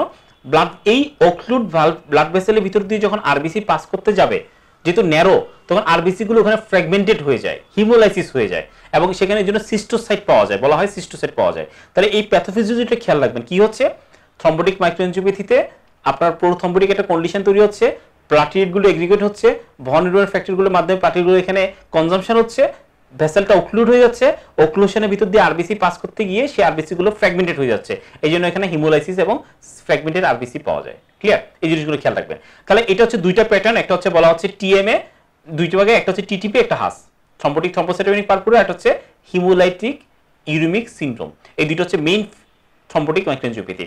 আর টিটিপিতে মেইনলি হচ্ছে নিউরোলজিক্যাল প্রেজেন্টেশন থাকে, হাসে হচ্ছে একে হচ্ছে পি ডোমিনেন্ট। টিপিটি আপনার নিউরোলজিতে পড়বেন, আমরা হাসটা নিয়ে আলাপ করব। তাহলে থ্রম্বোটিক মাইক্রোএনজিওপ্যাথিতে যেটা বললাম একটু আগে যে রেড সেল ফ্র্যাগমেন্টেশন পাওয়া যায়, মানে সিস্টোসাইট পাওয়া যায়। খেয়াল রাখবেন অস্পিতে আপনার কিন্তু শর্ট কোশ্চেনে থাকে অনেক সময় যে schistocyte found in thrombotic মাইক্রোএনজিওপ্যাথি, true না ফলস? সিস্টোসাইট মানে হচ্ছে ফ্র্যাগমেন্টেড আরবিসি, ওই যে বললাম ওক্লুড ব্লাড ভেসেলের ভিতর দিয়ে আরবিসি যাওয়ার সময় সেটা ফ্র্যাগমেন্টেড হয়ে যায়, ঠিক আছে? এটা আর laboratory feature of intervascular haemolysis, এটা তো জানেন, যেহেতু এখানে হিমোলাইসিস হয়, তাহলে হিমোলাইসিসের কি কি ফিচার থাকবে? কনজুগেটেড হাইপারবিলিরুবিনিয়া থাকে, raised LDH, decrease haptoglobin, reticulocytosis থাকে, mark reduction in platelet count. This are the features of intervascular haemolysis. এটা খেয়াল রাখবেন, এটা কিন্তু ইন্ডিভিজুয়ালি আপনার পরীক্ষা আসে। তো what are the features of intervascular haemolysis? Thrombotic microangiopathy, thrombotic microangiopathy এখন হচ্ছে ডেভিসনের কজগুলো আমার থেকে মনে হচ্ছে আপনি যদি এই কজগুলো মনে রাখেন তাহলে ভালো হয়। একটা হচ্ছে প্রাইমারি, যেটাকে বলছে হেরিডিটারি কজ, আর একটা হচ্ছে সেকেন্ডারি। সেকেন্ডারির মধ্যে দেখেন অ্যাসিলি, সিস্টেমিক স্ক্লেরোসিস, প্রেগন্যান্সি, তারপর হচ্ছে আপনার হাইপারসেনসিটিভ রিঅ্যাকশন, ক্লোরোকুইন ড্রাগস, তারপর হচ্ছে আপনার এইচআইভি ইনফেকশন, ডিআইসি, ট্রান্সপ্লান্টেশন, এই সবগুলো কজ চলে আসে। তার প্রাইমারি কজ, সেকেন্ডারি কজ, এগুলো মনে রাখলে আপনার জন্য সুবিধা হবে। এবার আসেন হাসের সাথে হেমোলাইটিক ইউরিমিক সিনড্রোম, এটাও পরীক্ষা কিন্তু আসছে। এটা একটু ইন্ডিভিজুয়াল আলাদা করে খেয়াল রাখেন, একটু বোঝার চেষ্টা করেন।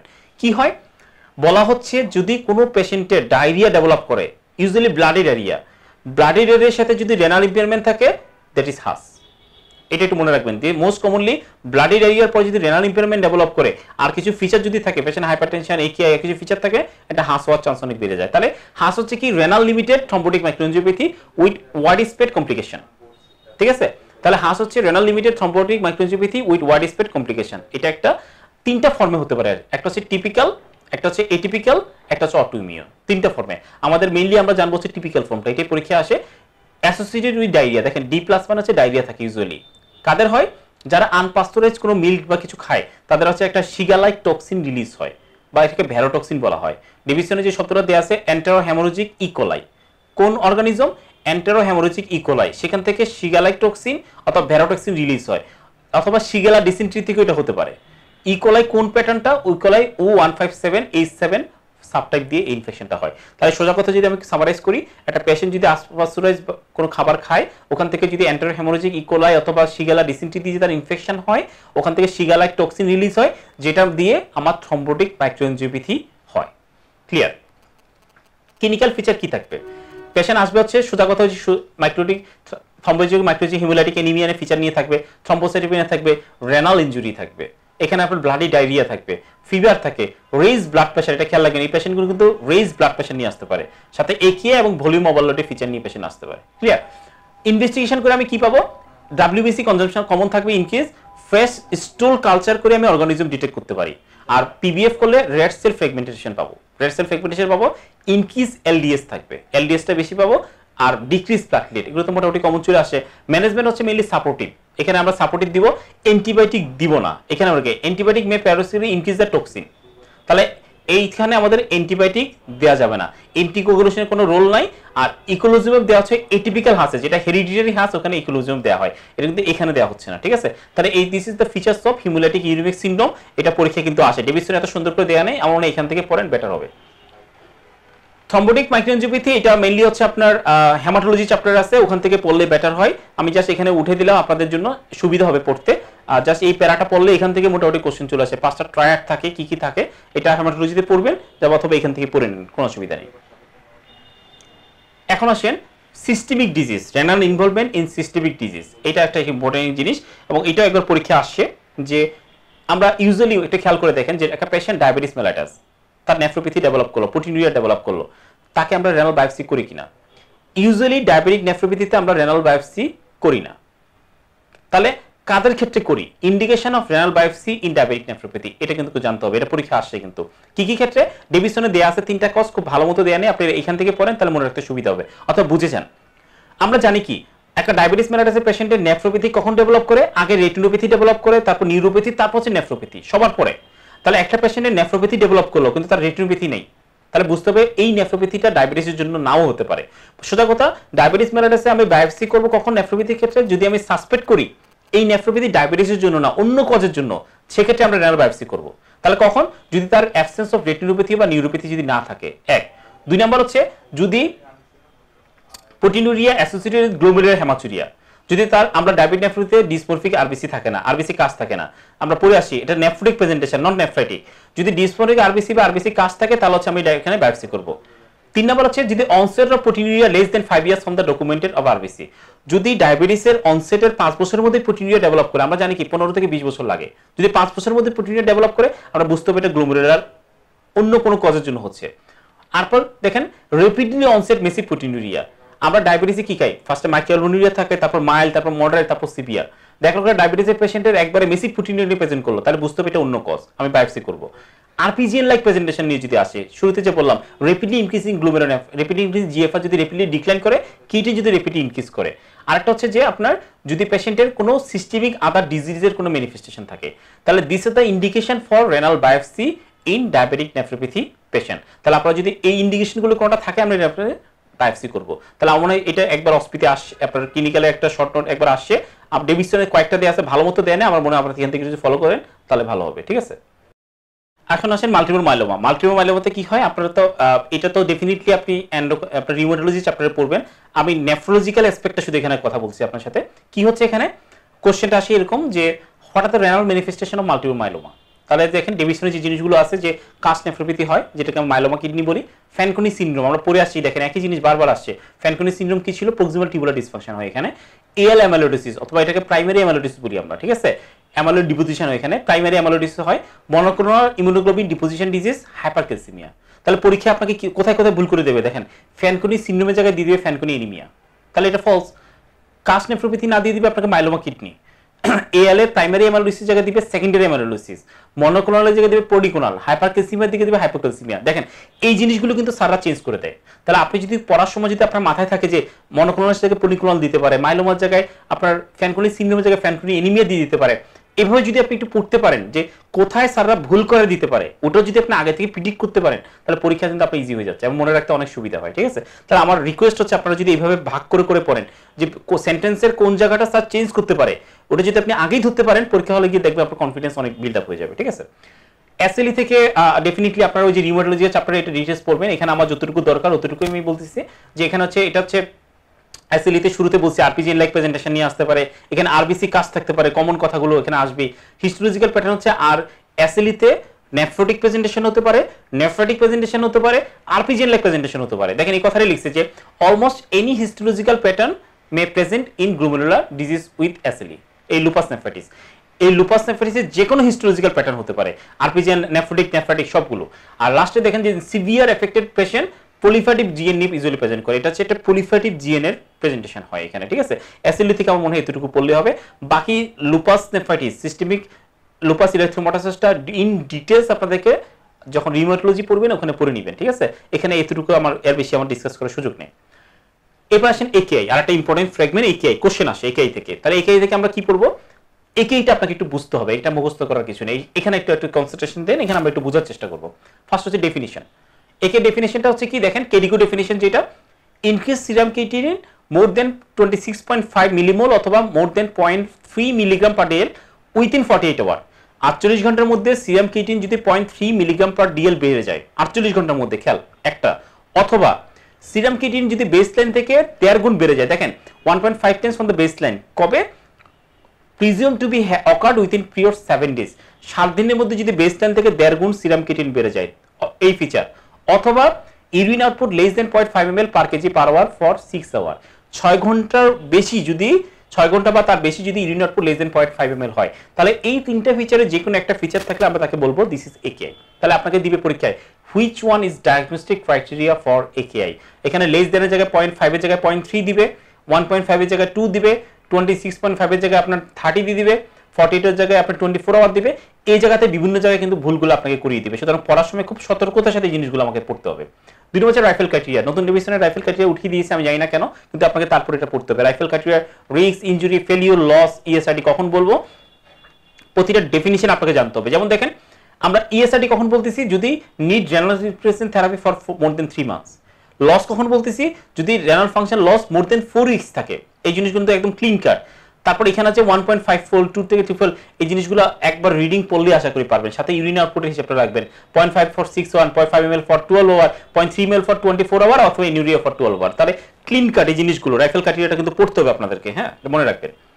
এইবার আমার মনে হয় যদি এই বক্সটা যদি কেউ ভালো করে বুঝেন তাহলে তার একেই পড়া শেষ, আর কিছুই লাগবে না। এটা রিভিশনে নাই, এটা একটু খেয়াল করে কেন একে এর জন্য এই বক্সটা বোঝাটাই হচ্ছে যথেষ্ট এনাফ। আমরা একটু খেয়াল করি যে একে থেকে কি হচ্ছে। একে এটা আমরা তিন ভাগে ভাগ করি, সবাই জানেন, প্রিরেনাল, রেনাল, পোস্ট রেনাল। প্রিরেনাল কি হচ্ছে, প্রিরেনাল হচ্ছে যে কিডনি ইনভলভ হবে না, কিডনির আগে কোনো কারণে যদি কিডনি ইনভলভ হয় সেটা প্রিরেনাল। যেমন খেয়াল করে দেখেন, যদি ইফেক্টিভ সার্কুলেটরি ভলিউম কমে যায়, ব্লাড প্রেশার কমে যায়, যেমন haemorrhage, volume depression, low cardiac output, septicaemia, congestive cardiac failure, series of liver, যেসব জায়গায় ইফেক্টিভ সার্কুলেটরি ভলিউম কমে যায়, হাইপারটেনশন হয়, ওই জায়গাগুলোতে রেনাল ব্লাড সাপ্লাই কমে যাবে, একে ডেভেলপ করবে। তাহলে দিস আর দ্য ফিচার। অথবা রেনাল ব্লাড সাপ্লাই যে ভেসেল করে সেই ভেসেলে যদি ভ্যাসো কনস্ট্রিকশন হয়, যেমন ভ্যাসোমোটর, এনএসআইড, এসি ইনহিবিটর, ইআরবি, এগুলো এফারেন্ট ভ্যাসো কনস্ট্রিকশন করে। তাহলে এই ড্রাগগুলোর কারণে আমাদের প্রিরেনাল একেআই ডেভেলপ করতে পারে। ক্লিয়ার? তাহলে প্রিরেনাল একেআই যদি আমাকে বলে ক্লিনিক্যাল ফিচার আমি কি পাবো, যেহেতু এখানে দেখেন সার্কুলেটরি ভলিউম কমে যাচ্ছে, তার মানে হাইপারটেনশন পাবো, টেকিকার্ডিয়া পাবো, লো কার্ডিয়াক আউটপুট পাবো। তাহলে হাইপারটেনশনের বা ডিহাইড্রেশনের সব ফিচার আমি এখানে পাবো। ঠিক আছে? তাহলে ট্রিটমেন্ট কি করব, এই পেশেন্টের যেহেতু সার্কুলেটরি ভলিউম কমে যাচ্ছে, আমি তাকে ভলিউম রেস্টোর করব, এক নম্বর কাজ। ড্রাগ যদি থাকে, এই অফেন্ডিং ড্রাগ বন্ধ করব, আর আন্ডারলাইং ডিজিজের ট্রিটমেন্ট করব। একে ট্রিটমেন্ট শেষ। একে কিন্তু আপনারা দেখেন, এখানে কিন্তু একেই পড়া শেষ আপনার, প্রিরেনাল একেই এখানেই শেষ আপনার। এবার আসেন রেনাল একেআই। রেনাল একেআই কি হচ্ছে, এটা হচ্ছে ইন্ট্রিনসিক রেনাল ডিজিজ, মানে কিডনির ভিতরে ইনভলভমেন্ট। তাহলে কিডনির ভিতরে ইনভলভমেন্ট বিভিন্ন জায়গায় হতে পারে, সেটা ইন্টারস্টিশিয়ামে হতে পারে, প্যারেনকাইমে হতে পারে, রেনাল টিউবুলে হতে পারে, রেনাল ভেসেলে হতে পারে। যেমন দেখেন, যখন ভেসেলে হবে কি কারণে, ভাস্কুলাইটিস, থ্রম্বোটিক মাইক্রোএনজিওপ্যাথি আমরা একটু আগে পড়ে আসি, hypertensive emergency, this are the vascular cause of AKI. Acute glomerulonephritis আমরা পড়ে আসি, গ্লুমেরোনেফ্রাইটিস রেনাল ইম্পেয়ারমেন্ট হয়, তাহলে ওটা হচ্ছে একুট জিএন দিয়ে হতে হচ্ছে। একুট টিউবুলার ইন্টারস্টিশিয়াল ডিজিজ আমরা পড়ে আসি, একুট টিউবুলার নেক্রোসিস, এই জিনিসটা একটু পড়বেন। একুট টিউবুলার নেক্রোসিস দুইটা কারণে হয়, একটা হচ্ছে ইসকিমিক, একটা হচ্ছে নেফ্রোটক্সিক। নেফ্রোটক্সিক কোন কোন কারণে আমরা পড়েছি, কন্ট্রাস্ট ইনডিউস নেফ্রোপ্যাথি। তাহলে কন্ট্রাস্ট ইনডিউস নেফ্রোপ্যাথির জন্য আলটিমেটলি কি হবে, একিউট টিউবুলার নেক্রোসিস হবে। রেডিও কন্ট্রাস্ট নেফ্রোটক্সিক ড্রাগের জন্য কি হবে, এটিএন হতে পারে, মানে টিআইএন, টিউবুলার ইন্টারস্টিশিয়াল ডিজিজ যেটা হয় ক্রনিক, সেটা পারসিস্টেন্ট করলে সেখান থেকে এটিএন হবে। ক্লিয়ার? আর এখানে হচ্ছে এক্সোজেনাসের মধ্যে দেখেন হিমোগ্লোবিনিয়া, মাইগ্লোবিনিয়া, মাইলোমা ক্লাস, ইন্ট্রাটিউবুলার ক্রিস্টাল, মানে হচ্ছে টিউমার লাইসিস সিনড্রোম, ওই কন্ডিশনগুলোতে আমার নেফ্রোটক্সিন হিসেবে তারা কাজ করে এবং একিউট টিউবুলার নেক্রোসিস হয়। তাহলে পরীক্ষায় যদি আসে which one is the causes of acute tubular necrosis, তাহলে এখান থেকে আপনি এক্সোজেনাস, এন্ডোজেনাস, এই সবগুলো কজ আপনার চলে আসবে। ক্লিয়ার? তাহলে this are the causes of intrinsic renal disease. Clinical feature কি পাবেন, যে ডিজিজটা ইনভলভ যা করতেছে, যেমন জিএন হলে জিএন এর প্রেজেন্টেশন, টিএন হলে টিএন এর প্রেজেন্টেশন, ভাস্কুলার হলে ভাস্কুলার প্রেজেন্টেশন, ক্লিন কাট জিনিস। এখানে ট্রিটমেন্ট কি, treatment of the underlying disease, GN এর ট্রিটমেন্ট, টিএন এর ট্রিটমেন্ট, এগুলো আমরা ইন্ডিভিজুয়ালি পড়ে আসছি। পোস্ট রেনাল একে এটা কি, কোনো কারণে অবস্ট্রাকশন যদি থাকে, এনুরিয়াতে আমরা পড়ে আসছিলাম, মনে আছে কিনা, যদি কমপ্লিট অবস্ট্রাকশন হয়, কমপ্লিট অবস্ট্রাকশন থাকলে আমরা এনুরিয়াতে পড়ে আসি শুরুতে, অলিগুরিয়াতে বা এনুরিয়াতে, কমপ্লিট অবস্ট্রাকশন থাকলে আমাদের ওখানে হচ্ছে আমাদের এই পোস্ট রেনাল একেআই ডেভেলপ করবে। তাহলে ট্রিটমেন্ট কি, পোস্ট রেনাল একেআই ট্রিটমেন্ট করলে আমি যদি অবস্ট্রাকশন রিলিভ করে দিই, আমার রেনাল একেআই ভালো হয়ে যাবে। ক্লিন কাট। তাহলে প্রিরেনাল, রেনাল, পোস্ট রেনাল, শুধুমাত্র যদি আপনি এই ফ্লো চার্টটা যদি আপনি ফলো করেন, তাহলে দেখবেন যে আপনার মোটামুটি কিন্তু এটা পড়া হয়ে যাচ্ছে, আর কিছু লাগবে না, এই ফ্লো চার্টের মধ্যে সব চলে আসবে। এখন আসেন আমরা ডেভিডসনের ফ্লো চার্টটা দেখবো একটু। তাহলে ডেভিডসনে দেখেন এই কজগুলোর মধ্যে একই জিনিস দেখবেন, যে প্রিরেনাল, রেনাল, পোস্ট রেনাল, এই কজগুলো এখানে ভাগ করে দেওয়া আছে, সেম একই জিনিস, আলাদা কিছু না, একবার রিডিং পড়লে আপনারা বুঝবেন।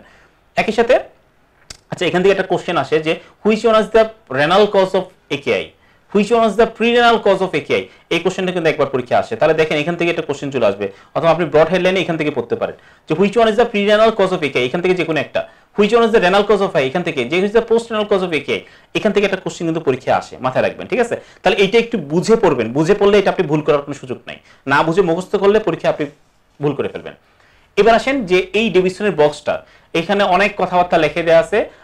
আমি যে জিনিসটা বুঝালাম এতক্ষণ ধরে, যে ফ্লো চার্টটা ধরে, এই ফ্লো চার্টটা যদি আপনি ফলো করেন, এটা যদি ভালো করে বুঝে থাকেন, এবার এই বক্সটা আপনি পড়েন, দেখবেন যে এই বক্সটা আপনার জন্য কিছুই না, একদম ইজি, একদম ক্লিন কাট।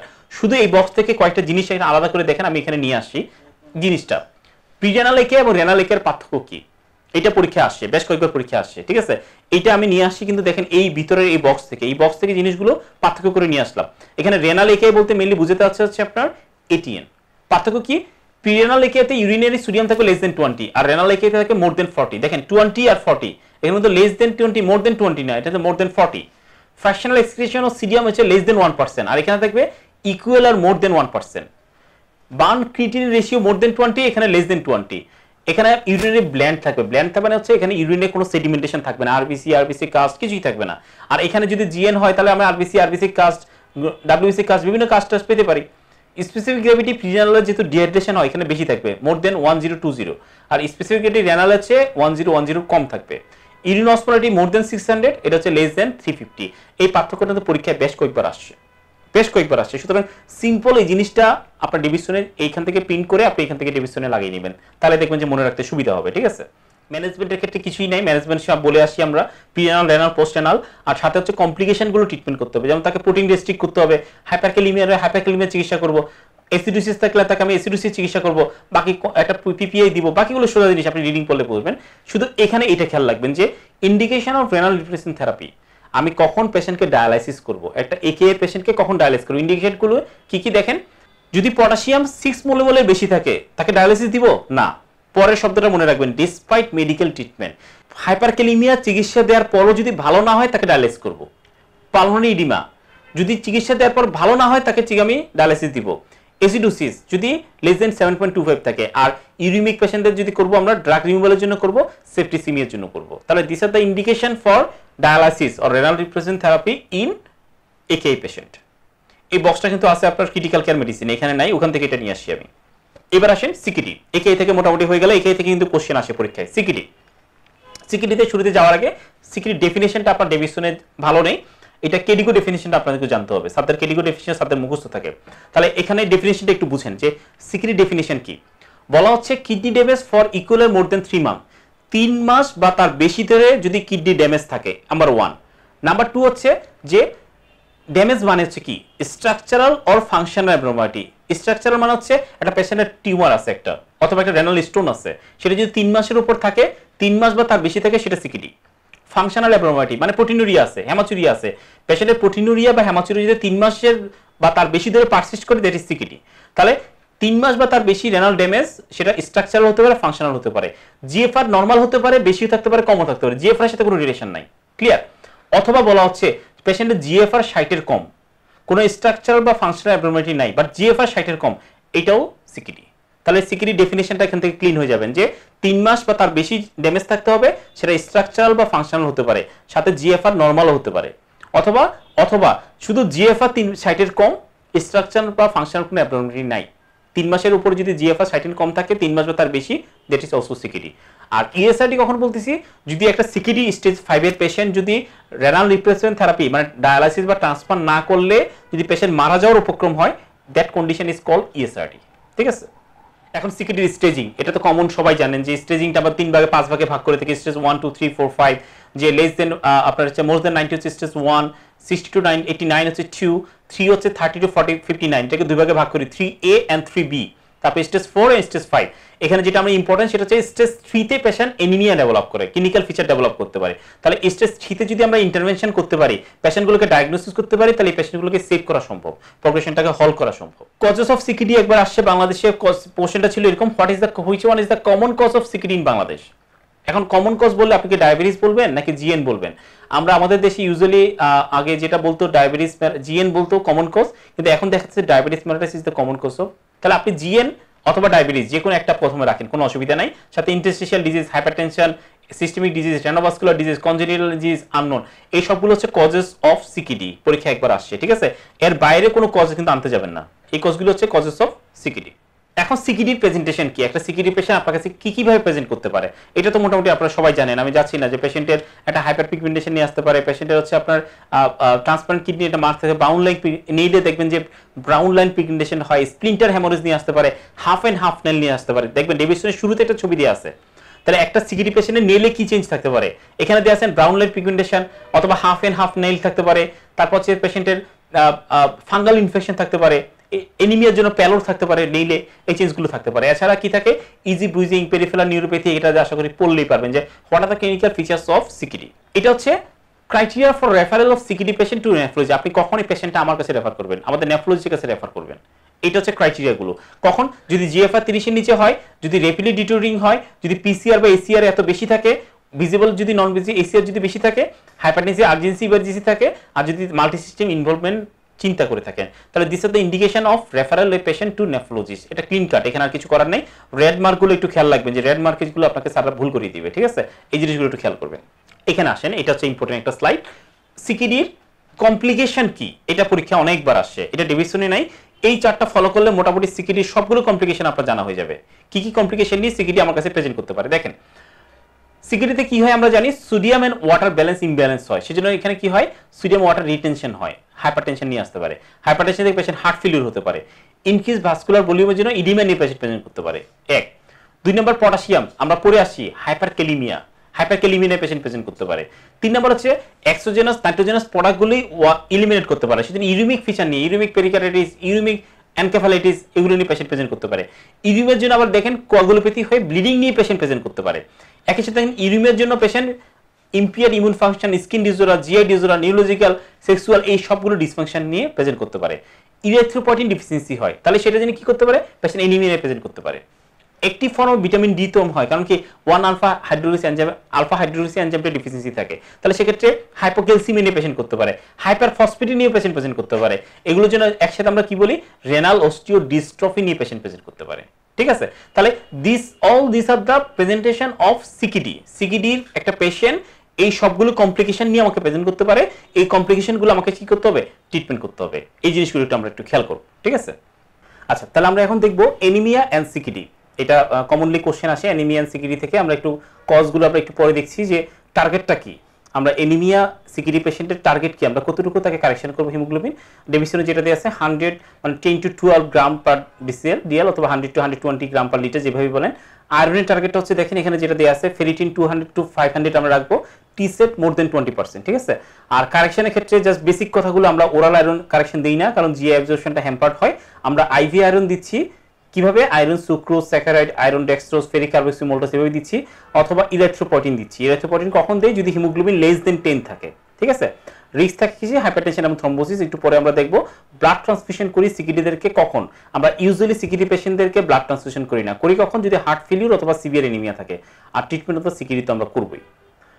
তাহলে এখন হচ্ছে common cause of anaemia in CKD, এটা তো ডেভিসনের বক্স থেকে হুবহু আপনি তুলে দিলাম, এখান থেকে আপনারা মুখস্থ করবেন, এটা পরীক্ষা তারপরও আসে কিন্তু, causes of anaemia in CKD, ঠিক আছে, এটা হুবহু এখান থেকে পড়েন। ইরিথ্রোপয়েটিনের ক্ষেত্রে কয়েকটা কথা জানবেন।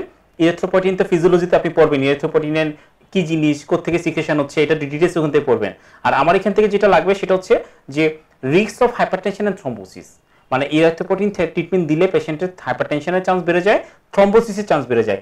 এই জন্য বলা হচ্ছে কোনো পেশেন্টকে ইরিথ্রোপয়েটিন দেওয়ার আগে আমাকে দেখতে হবে তার হাইপারটেনশন আনকন্ট্রোল কিনা, তার ফ্যামিলি হিস্ট্রি কোনো থ্রম্বোসিস আছে কিনা, পেশেন্টের প্রিভিয়াস হিস্ট্রি অফ থ্রম্বোসিস আছে কিনা। This is risk factor for erythropoietin therapy. আর erythropoietin less effective in presence of ডেভিসনের 3টা কথা খেয়াল রাখবেন। যদি কোনো পেশেন্টের আমরা বলি ইরিথ্রোপয়েটিন দেওয়ার আগে তার আয়রন কারেকশন করতে হবে, কোনো অ্যাক্টিভ ইনফ্লামেশন থাকলে কারেকশন করতে হবে, মেলিগনেন্সি থাকলে সেটা ট্রিটমেন্ট করতে হবে। মানে হচ্ছে কোনো পেশেন্টের যদি আয়রন ডেফিসিয়েন্সি থাকে, অ্যাক্টিভ মেলিগনেন্সি থাকে, অথবা পেশেন্টের অ্যাক্টিভ ইনফ্লামেশন থাকে, ইরিথ্রোপয়েটিন থেরাপি দিলে সেটা ভালো কাজ নাও করতে পারে। আর কমপ্লিকেশন তো শুরুতে বললামই, হাইপারটেনশন এন্ড থ্রম্বোসিস। এখানে একটু বুঝেন, দেখেন এখানে ডেভিসনের বাইরে কয়েকটা আমি একটা স্লাইড নিয়ে আসি, এটা একটু আপনাকে বুঝতে হবে। এটা যদি বুঝেন, কনসেপশনটা ক্লিয়ার হলে সিকিডি এমবিডি মানে ক্রনিক কিডনি ডিজিজ মেটাবলিক, আমরা যেটা বলি যে বোন মিনারেল ডিসঅর্ডার, এখন সিকিডি এমবিডি বলি আমরা, বোন মিনারেল ডিসঅর্ডার অথবা রেনাল অস্টিও ডিস্ট্রফি আগে যেটা বলতো, এটা আপনাকে একটু বুঝতে হবে, না বুঝলে আনসার কোশ্চেনগুলো আনসার করতে পারবেন না, এটা মুখস্থ করার কিছু নেই। একটু খেয়াল করেন সিকিডিতে কি হচ্ছে। সিকিডিতে হচ্ছে আপনার loss of functioning renal mass. Functioning renal mass মানে পরিমাণটা কমে যাচ্ছে, রেনাল কনস্ট্রিকশন হচ্ছে, ছোট হয়ে যাচ্ছে। তখন কি হয়, আমাদের কিডনির কাজ কি? কিডনির কাজ হচ্ছে ফসফেটটাকে এক্সক্রিশন করা, ক্যালসিয়াম অ্যাবজর্পশন করা। তাহলে ফসফেটটা এক্সক্রিশন হচ্ছে না, সেজন্য কি হবে? ফসফেট অ্যাকুমুলেশন হবে। সিকিউরিটি কি হচ্ছে? ফিজিওলজিক্যাল চেঞ্জের মধ্যে ফসফেট অ্যাকুমুলেশন হচ্ছে। আমরা জানি ক্রনিক সিকিউরিটির কারণে একটি ফর্ম অফ ভিটামিন ডি তৈরি হতে পারে না, 1 আলফা হাইড্রোক্সিলেজ এনজাইমটা সিক্রেশন হচ্ছে না, তাহলে 125 ডাইহাইড্রোক্সিকোলিকোসিফেরল অর্থাৎ একটি ফর্ম অফ ভিটামিন ডি তৈরি হচ্ছে না, ফলে কি হচ্ছে? ভিটামিন ক্যালসিয়াম অ্যাবজর্পশন কমে যাচ্ছে। তাহলে সিকিউরিটিতে কি পেলাম আমরা? ফসফেট বেড়ে যাবে, ক্যালসিয়াম কমে যাবে। তাহলে একই সাথে এই দুটো জিনিস একটু খেয়াল রাখবেন যে ক্লথোর এক্সপ্রেশন কমে যায়, আপনাদের ওটা লাগবে না, আপনারা শুধু এটা খেয়াল রাখেন ফাইব্রোবাস গ্রোথ ফ্যাক্টর 23 এটা বেড়ে যায়। এই ক্লথো এবং GF23 এই দুটো আবিষ্কারের জন্য কিন্তু নোবেল প্রাইজ দেওয়া হয়েছে, ঠিক আছে?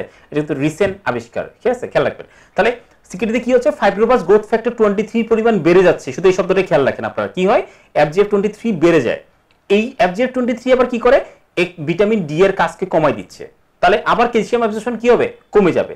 ফলে এটার ফলেও ক্যালসিয়ামের অ্যাবজর্পশন কমে যায়, হাইপোক্যালসিমিয়া হয়। তাহলে আলটিমেটলি সিকিউরিটিতে আমার কি হচ্ছে? হাইপারফসফেটেমিয়া হচ্ছে, হাইপোক্যালসিমিয়া হচ্ছে। ক্লিয়ার? এখন এই হাইপোক্যালসিমিয়া এন্ড হাইপারফসফেটেমিয়া সাথে একটি ফর্ম অফ ভিটামিন ডি কম, এই তিনটা কি করবে? এই তিন স্টিমুলেশন করবে প্যারাথাইরয়েড গ্ল্যান্ডকে। কেন? প্যারাথাইরয়েড রিলিজের জন্য, কারণ ক্যালসিয়াম লেভেল বাড়াইতে হবে, ফসফেট এক্সক্রিশন করতে হবে, এটা প্যারাথাইরয়েডের কাজ।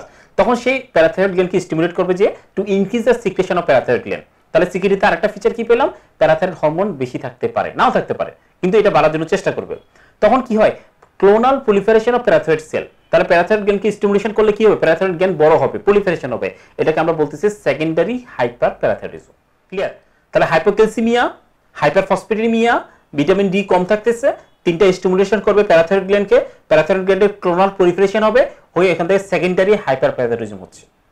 এখন এই স্টিমুলেশন যদি পারসিস্টেন্ট থাকে, হাইপোক্যালসিমিয়া পারসিস্টেন্ট থাকলে কি হবে? তখন এই প্যারাথাইরয়েড গ্ল্যান্ড স্টিমুলেশন হতে হতে একসময় প্যারাথাইরয়েড গ্ল্যান্ডের মধ্যে নোডিউল ফর্মেশন হয়, যেখান থেকে অটোনমিক পিটিএস রিলিজ হতে থাকে, ওটাকে বলা হচ্ছে টারশিয়ারি হাইপারপ্যারাথাইরয়েডিজম। তাহলে সিকিউরিটি কারণে ইউজুয়ালি সেকেন্ডারি হাইপারপ্যারাথাইরয়েডিজম হয়, কিন্তু যদি দেখেন এই কথাটা লেখা আছে যে যদি পারসিস্টেন্ট হাইপোক্যালসিমিয়া থাকে, তাহলে ক্লোনাল প্রলিফারেশন হতে হতে আপনার প্যারাথাইরয়েড গ্ল্যান্ডে নোডিউল ফর্মেশন হয়, যেখান থেকে অটোনোমাস নোডিউল বলি আমরা। সেই অটোনোমাস নোডিউল থেকে আপনার পারসিস্টেন্টলি সিক্রেশন হতে থাকবে, ওটাকে আমরা বলতেছি যে অটোনোমাস হাইপারপ্যারাথাইরয়েডিজম বা টারশিয়ারি হাইপারপ্যারাথাইরয়েডিজম। তাহলে সিকিউরিটিতে কি হচ্ছে? সেকেন্ডারি হাইপারপ্যারাথাইরয়েডিজম হচ্ছে, টারশিয়ারি হাইপারপ্যারাথাইরয়েডিজমও হতে পারে। এই দুটো জিনিস খেয়াল রাখবেন। আর পিটিএইচ এর এক্সট্রা স্কেলিটাল কিছু এখানে এফেক্ট দেয়া আছে, এলবিএস, কার্ডিয়াক, এগুলো একটু পড়ে নিন, এটা হচ্ছে আপনার অন্য চ্যাপ্টার আছে, এখানে নাই, অন্য চ্যাপ্টারের সাথে পড়ে নিতে পারেন। তাহলে সিকিউরিটি বোন মিনারেল ডিসঅর্ডারের মেইন জিনিসটা হচ্ছে কি? একটা হচ্ছে সেকেন্ডারি, যেটা বললাম সেকেন্ডারি হাইপারপ্যারাথাইরয়েডিজম হচ্ছে। এখন আসেন পিটিএস রিলিজ হলো, তাহলে পিটিএস কি করবে? পিটিএসটার যখন অ্যাক্টিভিটি হচ্ছে কি? অস্টিওব্লাস্ট এবং অস্টিওক্লাস্টের উপর অ্যাক্টিভিটি। তাহলে প্যারাথাইরয়েড হরমোন অস্টিওব্লাস্ট এবং অস্টিওক্লাস্টের অ্যাক্টিভিটি কি করে দেবে? বাড়াই দিবে। অস্টিওব্লাস্টের কাজ হচ্ছে বোন তৈরি করা, অস্টিওক্লাস্টের অ্যাক্টিভিটি হচ্ছে বোন ক্ষয় করা। এখন পিটিএস লেভেল যদি নরমাল থাকে তাহলে এটা একটা ব্যালেন্স থাকে, কিন্তু সিকিউরিটিতে কি হয়? পিটিএস লেভেল অনেক বেড়ে যায়, যদি বেশি বেড়ে যায় তাহলে অস্টিওব্লাস্টের অ্যাক্টিভিটি বেড়ে যাবে, অস্টিওক্লাস্টের অ্যাক্টিভিটি বেড়ে যাবে, তাহলে একদিকে বোন তৈরি হবে, একদিকে বোন ক্ষয় হবে, এই একটা হ্যাপাজার্ড একটা বোনের অবস্থা হয়, যেই জন্য আলটিমেটলি কি হয়? এই হ্যাপাজার্ডের কারণে ওখানে বোনসের ভিতর ফাইব্রোসিস হয়ে যায়, যেটাকে আমরা বলি অস্টাইটিস ফাইব্রোসা সিস্টিকা। খেয়াল করেন, জিনিসগুলো বুঝলে আপনার মুখস্থ করতে হবে না। তখন কি হচ্ছে? অস্টাইটিস ফাইব্রোসা সিস্টিকা। আর এই যে বোন তৈরি হচ্ছে, ক্ষয় হচ্ছে, বেশি বেশি হচ্ছে, এটাকে বলা হচ্ছে হাই টার্নওভার ডিজিজ। তার মানে সেকেন্ডারি হাইপারপ্যারাথাইরয়েডিজমের আরেকটা নাম হচ্ছে হাই টার্নওভার বোন ডিজিজ। কারণ কি? এখানে পিটিএস লেভেল বেশি থাকে, অস্টিওব্লাস্ট অস্টিওক্লাস্টের অ্যাক্টিভিটি কি হচ্ছে? বেড়ে যাচ্ছে। This is high turnover disease, এবং আলটিমেটলি কি হয়? বোনটা ফাইব্রোসিস হয়ে যায়, অস্টাইটিস ফাইব্রোসা সিস্টিকা। ক্লিয়ার? এখন মনে করেন একটা সিকিডি পেশেন্টকে আপনি ভিটামিন, এই পেশেন্টের সিকিডি পেশেন্টের হাইপোক্যালসিমিয়া আছে, আপনি তাকে ভিটামিন ডি এবং ক্যালসিয়াম দিলেন, অনেক বেশি ডোজে দিলেন, পারসিস্টেন্ট দিয়ে রাখলেন, ফলে কি হবে? ক্যালসিয়াম লেভেলটা নরমাল হয়ে যাবে। এখন ক্যালসিয়াম নরমাল হলে পিটিএস কে সে কি করবে না? স্টিমুলেশন করবে না। নরমাল যে পিটিএসটা রিলিজ হওয়ার কথা সেটা রিলিজ হবে না। পিটিএস রিলিজ না হলে কি হবে? বোনসের ভিতর যে এই টার্নওভারটা হয়, অস্টিওব্লাস্ট অস্টিওক্লাস্টের অ্যাক্টিভিটি হয়, সেটা হচ্ছে না, তখন বোনসের আপনার এই টার্নওভারটা কমে যাচ্ছে, ফলে এটাকে কি বলা হচ্ছে? এই ডাইনামিক বোন ডিজিজ। তাহলে এই ডাইনামিক বোন ডিজিজের ক্ষেত্রে আমরা কি পাবো? ক্যালসিয়াম লেভেলটা বেশি পাবো। তাহলে কখন হয়? What are the risk factor for এই ডাইনামিক বোন ডিজিজ, এইটা একবার আপনাদের পরীক্ষা আসছে, ঠিক আছে? কখন? যদি over treatment with vitamin D, তাহলে ক্যালসিয়াম বেড়ে যাবে, ইনক্রিজ ক্যালসিয়াম ইনটেক, ক্যালসিয়াম বেড়ে যাবে, ডায়াবেটিস মেলাটাস, এগুলো রিস্ক ফ্যাক্টর। লো পিটিএস, পিটিএস এর লেভেল যদি লো হয় তাহলে কি হবে? বোনের টার্নওভারটা কম হবে, সেটা একটা। আর হচ্ছে এই অ্যালুমিনিয়াম অ্যাকুমুলেশন, আপনাদের এগুলো জিনিস লাগবে না, কয়েকটা জিনিস খেয়াল রাখেন। তার মানে হাইপারক্যালসিমিয়া পিটি এবং লো পিটিএস এই দুটো যদি থাকে তাহলে বোনের টার্নওভার কম হবে এবং এটাকে বলা হচ্ছে এই ডাইনামিক বোন ডিজিজ। এই দুটো জিনিস যদি একটু বুঝেন তাহলে হচ্ছে আপনার মোটামুটি এখানে পড়া শেষ, পরীক্ষা কিন্তু কোশ্চেন আসে। 3 নম্বর হচ্ছে সিকিডি এমবিডির আরেকটা ফিচার হচ্ছে কি অস্টিওমেলেশিয়া, কারণ ক্যালসিয়াম কম থাকে মিনারেলাইজেশন কম হবে, তাহলে অস্টিওমেলেশিয়া হবে। আর কারো কারো ক্ষেত্রে অস্টিওপোরোসিস থাকে। তাহলে যদি বলা হয় সিকিডি এমবিডি মানে বোন মিনারেল ডিসঅর্ডার কি কি হয়, একটা হচ্ছে সেকেন্ডারি হাইপোথাইরয়েডিজম হয় অথবা ডাইনামিক বোন ডিজিজ, এই ডাইনামিক বোন ডিজিজ, অস্টিওমেলেশিয়া, অস্টিওপোরোসিস আর এখানে অস্টাইটিস ফাইব্রোসা সিস্টিকা, এই সবগুলো হচ্ছে কম্পোনেন্ট অফ সিকিডি এমবিডি। আর অস্টিওপোরোসিসটা আসলে অনেক সময় রাখা হয় না এর ভিতরে, অস্টিওপোরোসিসটা আপনি আলাদা করে রাখবেন। অস্টিওপোরোসিসটা এটা কোএক্সিস্ট করে এটার সাথে, ঠিক আছে, এখানে সরাসরি আনার দরকার নেই। যদি পার্থক্যের মধ্যে নিয়ে আসেন হাই টার্নওভার আর লো টার্নওভার দেখেন, এখানে বুঝতে আপনার আরো সুবিধা হবে। এখানে হাইপারপ্যারাথাইরয়েড থাকে, এখানে প্যারাথাইরয়েড নরমাল ডিক্রিজ থাকে। এখানে হচ্ছে পিটিএস লেভেলটা হাই থাকবে, এখানে নরমাল থাকবে। এখানে ক্যালসিয়াম লেভেলটা এখানে হচ্ছে ভেরিয়েবল থাকবে, এখানে হচ্ছে হাই থাকে লো টার্নওভারে, ঠিক আছে। যে কথাগুলো বললাম সেই জিনিসগুলো এখানে লেখা দেয়া আছে, ঠিক আছে। পরীক্ষার জন্য তো এইভাবে লাগবে না, কিন্তু বোঝার জন্য এই চারটা একটু পড়লে আপনারা বুঝতে পারবেন, পরীক্ষার জন্য তো লাগবে না। তাহলে দেখেন ডেভিসনে যে কথাগুলো লেখা আছে, ডেভিসনের লাইনগুলো যদি এবার পড়েন আপনার বুঝতে সুবিধা হবে। কি লেখা আছে দেখেন, এই rise in serum phosphate level promotes production of hormone FGF23। তাহলে ফসফেট হরমোন বেড়ে গেলে আমাদের ফাইব্রোলাস গ্রোথ ফ্যাক্টর 23 বেড়ে যায়। আমরা যেটা বলছিলাম সিকিডিতে কি হয়, FGF23টা বেড়ে যায় কেন, ফসফেটের কারণে। সেটা কি করতেছে দেখেন, এই ফসফেট এটা এবং হাইপোক্যালসিমিয়া সবগুলো মিলে প্যারাথাইরয়েড গ্ল্যান্ডকে স্টিমুলেশন করতেছে। আর FGF23 and PTS promote tubular phosphate excretion, এটা নরমাল ফাংশন, এটা জানলেন, ঠিক আছে। আর সবগুলো মিলে আলটিমেটলি কি করতে, টারশিয়ার। আমি যে কথাগুলো বলছি সেই কথাগুলো এখানে দেখেন লেখা আছে, এবার একটু রিডিং পড়েন, আমার আপনি বুঝে যাবেন যে কি বোঝা যাচ্ছে। তাহলে কোশ্চেন আসছিল এটা দেখেন, রিস্ক ফ্যাক্টর ফর এই ডাইনামিক বোন ডিজিজ, আমি এতক্ষণ যেটা বুঝালাম। তাহলে এই ডাইনামিক বোন ডিজিজ কখন হবে, যখন পিটিএস লেভেল কম থাকবে, যখন ক্যালসিয়াম লেভেল বেশি থাকবে। তাহলে কখন, over treatment with vitamin D, ফলে কি হবে, ক্যালসিয়াম বেড়ে যাবে, তাহলে লো টার্নওভার হবে। Osteomalacia with over treatment with hyperphosphataemia যদি করেন, osteoporosis in patient with poor nutritional intake, ঠিক আছে। This are the risk factor for এই ডাইনামিক বোন ডিজিজ। ডেভিসন থেকে তিনটা দিয়ে আছে, তিনটা জিনিস একটু মনে রাখবেন। এগুলো ডেভিসনের কথাবার্তা সব, লাইনগুলো শুধু খেয়াল রাখবেন। আমাদের ফসফেটের টার্গেট হচ্ছে কি, আমরা লেস দেন 4.6 অথবা 1.5 থাকবে। ভিটামিন ডি আমরা চিকিৎসা করব কখন, যদি তার পিটিএস লেভেলটা বেশি থাকে। পিটিএস যদি 2 থেকে 4 গুণে, আমরা পিটিএসটা কতের মধ্যে রাখার চেষ্টা করি, সিকিডির ক্ষেত্রে নরমালের 2 থেকে 4টা গুণের মধ্যে রাখার চেষ্টা করি, ইউজুয়ালি 300 লেস দেন 300 রাখার চেষ্টা করি। পারসিস্টেন্ট হাইপারক্যালসিমিয়া যদি থাকে, আমরা প্যারাথাইরয়েডেক্টমি করার দরকার হতে পারে। যদি কোনো কোশ্চেনে প্যারাথাইরয়েডেক্টমি করা যেতে না পারে, আমরা ক্যালসিয়াম মাইমেটিক এজেন্ট দেই, যেমন সিনাকেলসে। তাহলে কোশ্চেন আপনার এরকম আসতে পারে, what are the treatment modality for hypercalcaemia অথবা what are the treatment modality for raised serum parathyroid hormone in CKD MBD. তখন আপনি প্যারাথাইরয়েডেক্টমি আসবেন, ক্যালসিয়াম মাইমেটিক এজেন্ট আসবেন, অ্যাক্টিভ ফর্ম ভিটামিন ডি, এই জিনিসগুলো সবগুলো আসবে, ঠিক আছে। তাহলে এই জিনিসটা যদি এখন একটু বুঝে পড়েন, আমার মনে লিখতে সুবিধা হবে আপনাদের। তাহলে দেখেন এখানে সবকিছু সামারাইজ করে নিয়ে আসছি আপনি, যে সিকিডি এমবিডি বা বোন মিনারেল ডিসঅর্ডার বলি আমরা এটাকে, টার্গেট হচ্ছে কি ক্যালসিয়ামকে নরমাল করব, ফসফেটকে নরমাল করব, বোনের টার্নওভারটা ঠিক রাখবো, পিটিএসটা যেন নরমাল সিক্রেশন থেকে থাকবো, প্যারাথাইরয়েড হাইপারপ্লেসিয়াটাকে আমরা প্রিভেন্ট করব। ক্লিয়ার? তাহলে ফসফেট কিভাবে কন্ট্রোল করব আমরা একটু পরে আসতেছি। পিটিএসটাকে কন্ট্রোল করব কিভাবে, এই দেখেন এই কথাগুলো একটু আগে যেটা বললাম, active form of vitamin D দিব, ক্যালসিয়াম মাইমেটিক এজেন্ট দিব, যদি এটাতে কন্ট্রোল না হয় আমি প্যারাথাইরয়েডেক্টমি করে দিব, ঠিক আছে। এই জিনিসটা এখানে করে আছে। এখন আসেন treatment of hyperphosphataemia in CKD, revision আছে যে একটা সিকিডি পেশেন্ট আমরা শুরুতে বললাম কি হয়, হাইপারফসফেটেমিয়া হয়, তার চিকিৎসা কিভাবে করব, ডেভিশন থেকেই বললাম। ফার্স্টে ডায়েটারি রেস্ট্রিকশন, আপনাকে যদি পয়েন্ট দেয় what measure you will take to treat hyperphosphataemia, এক নম্বর হচ্ছে ডায়েটারি রেস্ট্রিকশন, 2 নম্বর হচ্ছে ফসফেট বাইন্ডার দিব। কি 2 প্রকারে পাওয়া যায়, একটা ক্যালসিয়াম বেস, একটা নন ক্যালসিয়াম বেস। ক্যালসিয়াম বেসটা কখন দিব, যদি তার ক্যালসিয়াম কম থাকে, ফসফেট বেশি থাকে, তাহলে ক্যালসিয়াম বেস দিব, যেমন ক্যালসিয়াম কার্বনেট, ক্যালসিয়াম এসিটেট। তাহলে কি হবে, ক্যালসিয়ামের যেটা অভাব সেটাও ফিল আপ করবে, ফসফেট যেটা বেশি সেটা বাইন্ডার হিসেবে কাজ করবে। তাহলে ক্যালসিয়াম বেস বাইন্ডার দিব যদি ক্যালসিয়াম কম থাকে, ফসফেট বেশি থাকে। আর নন ক্যালসিয়াম বেস কখন দিব, যদি ক্যালসিয়াম বেশি থাকে, ফসফেটও বেশি থাকে, সেক্ষেত্রে আমি নন ক্যালসিয়াম বেস ফসফেট বাইন্ডারগুলো ইউজ করব। তাতে যদি কন্ট্রোল না হয় আমি ডায়ালাইসিস করব, তাহলে হচ্ছে ফসফেটটা আমার কন্ট্রোল হবে। তাহলে this are the treatment strategy for hyperphosphataemia in CKD. Calciphylaxis সম্বন্ধে খুব বেশি কিছু জানার দরকার নেই, আপনি টার্মটা ডেভিশনে যেহেতু আছে জাস্ট আপনি পরিচিত হয়ে থাকেন, যেন পরীক্ষায় কোনো সময় যদি ক্যালসিফাইলিসিস নিয়ে একটা লাইন দেওয়া হয় যেন আপনি ভুল না হয়। বলা হচ্ছে কি যে ক্যালসিফাইলিসিস হচ্ছে স্মল ভেসেল ভাস্কুলোপ্যাথি, তার মানে মুরাল ক্যালসিফিকেশন হয় এখানে। মানে হচ্ছে সিকিডি পেশেন্টে যেটা কি বললাম, দেখেন সিকিডি পেশেন্টে যদি কোনো কারণে ক্যালসিয়াম বেড়ে যায়, ফসফেট তো তার বেশিই থাকে, তাহলে ক্যালসিয়াম আর ফসফেট দুইটা একত্রে বাইন্ড করে বিভিন্ন ভেসেলের ভিতরে সেটা অক্লুশন করে, ক্যালসিফিকেশন করে। এই ক্যালসিয়াম ফসফেট প্রোডাক্ট বলি আমরা, সেটা একসাথে বিভিন্ন ভেসেলের ভিতর যে এই যে স্মল ভেসেলের ভিতর যে সেটা অবস্ট্রাকশন করে, ইসকিমিক ফিচারগুলো করে, আলসারেশন করে। দিস ইজ ক্যালসিফাইলিসিস, ঠিক আছে, তাহলে দেখেন এবার ক্যালসিফালিসিসে small vessel vasculopathy involving the mural calcification কি হয়, ischaemic necrosis of the skin, soft tissue, visceral organ হয়। রিস্ক ফ্যাক্টর কি, ইউরিমিয়া, ডায়াবেটিস মেলাটাস, তারপর হচ্ছে ক্যালসিয়াম যদি ফসফেট কমপ্লেক্স বেশি থাকে, মানে ক্যালসিয়াম যদি বেশি থাকে, ফসফেটও যদি বেশি থাকে। জাস্ট আমার মনে এতটুকু জানলেই হবে ক্যালসিফালিসিস সম্বন্ধে, এর বেশি আমাদের দরকার নেই। ম্যানেজমেন্ট অফ সিকিডি, গ্রস মুদ্রা কথায় বোঝার জন্য যেটা আমরা সিকিডি ম্যানেজমেন্ট কি করব যদি বলা হয়, আমি হল প্রোগ্রেশনকে হল করব, রিস্ক ফ্যাক্টরগুলো অ্যাড্রেস করব, প্রিপারেশন ফর রিহ্যাবিলিটেশন থেরাপি। মানে সিকিডি কিন্তু আলাদা কোনো চিকিৎসা নেই, যে কারণে সিকিডি হলো তার চিকিৎসা করব, যে কমপ্লিকেশনগুলো সে চিকিৎসা করব, যদি প্রগ্রেসিভ হয় আমি রেনাল রিপ্লেসমেন্ট থেরাপির জন্য পেশেন্টকে রেডি করব। This is the treatment. এই কথাগুলি দেয়া আছে দেখেন, যে dietary disease education, lifestyle modification, ডায়েটের ক্ষেত্রে আমরা প্রোটিন রেস্ট্রিকশন করে থাকি, সল্ট রেস্ট্রিকশন করি, ফুড রেস্ট্রিকশন করি, যদি হাইপারক্যালিমিয়া থাকে, রিস্ক ফ্যাক্টরগুলো ট্রিটমেন্ট করি, কমপ্লিকেশনগুলো চিকিৎসা করি, তাহলে সিকিডি চিকিৎসা শেষ। তাহলে সিকিডি থেকে ট্রিটমেন্ট নিয়ে যদি কোনো কোশ্চেন আসে, মোটামুটি এই প্যারা থেকে যদি আপনি বুঝে পড়েন, আপনি এখান থেকে লিখতে পারবেন। এখন একটা কোশ্চেন আসে যে আপনি একটা সিকিডির পেশেন্ট কখন তাকে ফিস্টুলা করার জন্য অ্যাডভাইস করবেন? আমরা তো ডায়ালাইসিস করি কখন, স্টেজ 5-এ গেলে, যখন সিকিডি যখন ইএসআর জিএফআর যখন 15 নিচে নেমে যায়, কোনো কোনো ক্ষেত্রে বলি 7-এর নিচে নেমে যায়, তখন আমরা ডায়ালাইসিস করি। ডায়ালাইসিস করতে হলে আমাদের কি করতে হয়, একটা ফিস্টুলা তৈরি করতে হয়। এই ফিস্টুলাটা কখন পেশেন্টকে তৈরি করতে বলবো? আমরা মনে রাখবেন যে সিকিডি স্টেজ 4, সিকিডি স্টেজ 4-এ পেশেন্টকে আমি অ্যাডভাইস করব for construction of artery venous fistula, এটার জন্য ভুল না হয়, সিকিডি স্টেজ 4।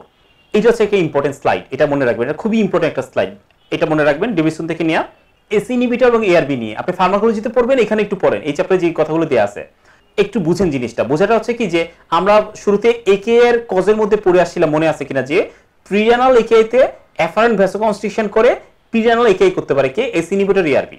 তাহলে এসি ইনহিবিটর এবং এআরবি প্রিরানাল অ্যাফারেন্ট ভ্যাসোকনস্ট্রিকশন করে একেআই করতে পারে, মানে জিএফআর চেয়ে কমাতে পারে, ক্রিয়েটিনিন বাড়াতে পারে। এই কথাটাই লিখছে দেখেন যে এসি ইনহিবিটর এবং ARB may accompanied by immediate reduction of GFR. Immediate GFR সে রিডাকশন করতে পারে, দিস ইজ নর্মাল, করবি।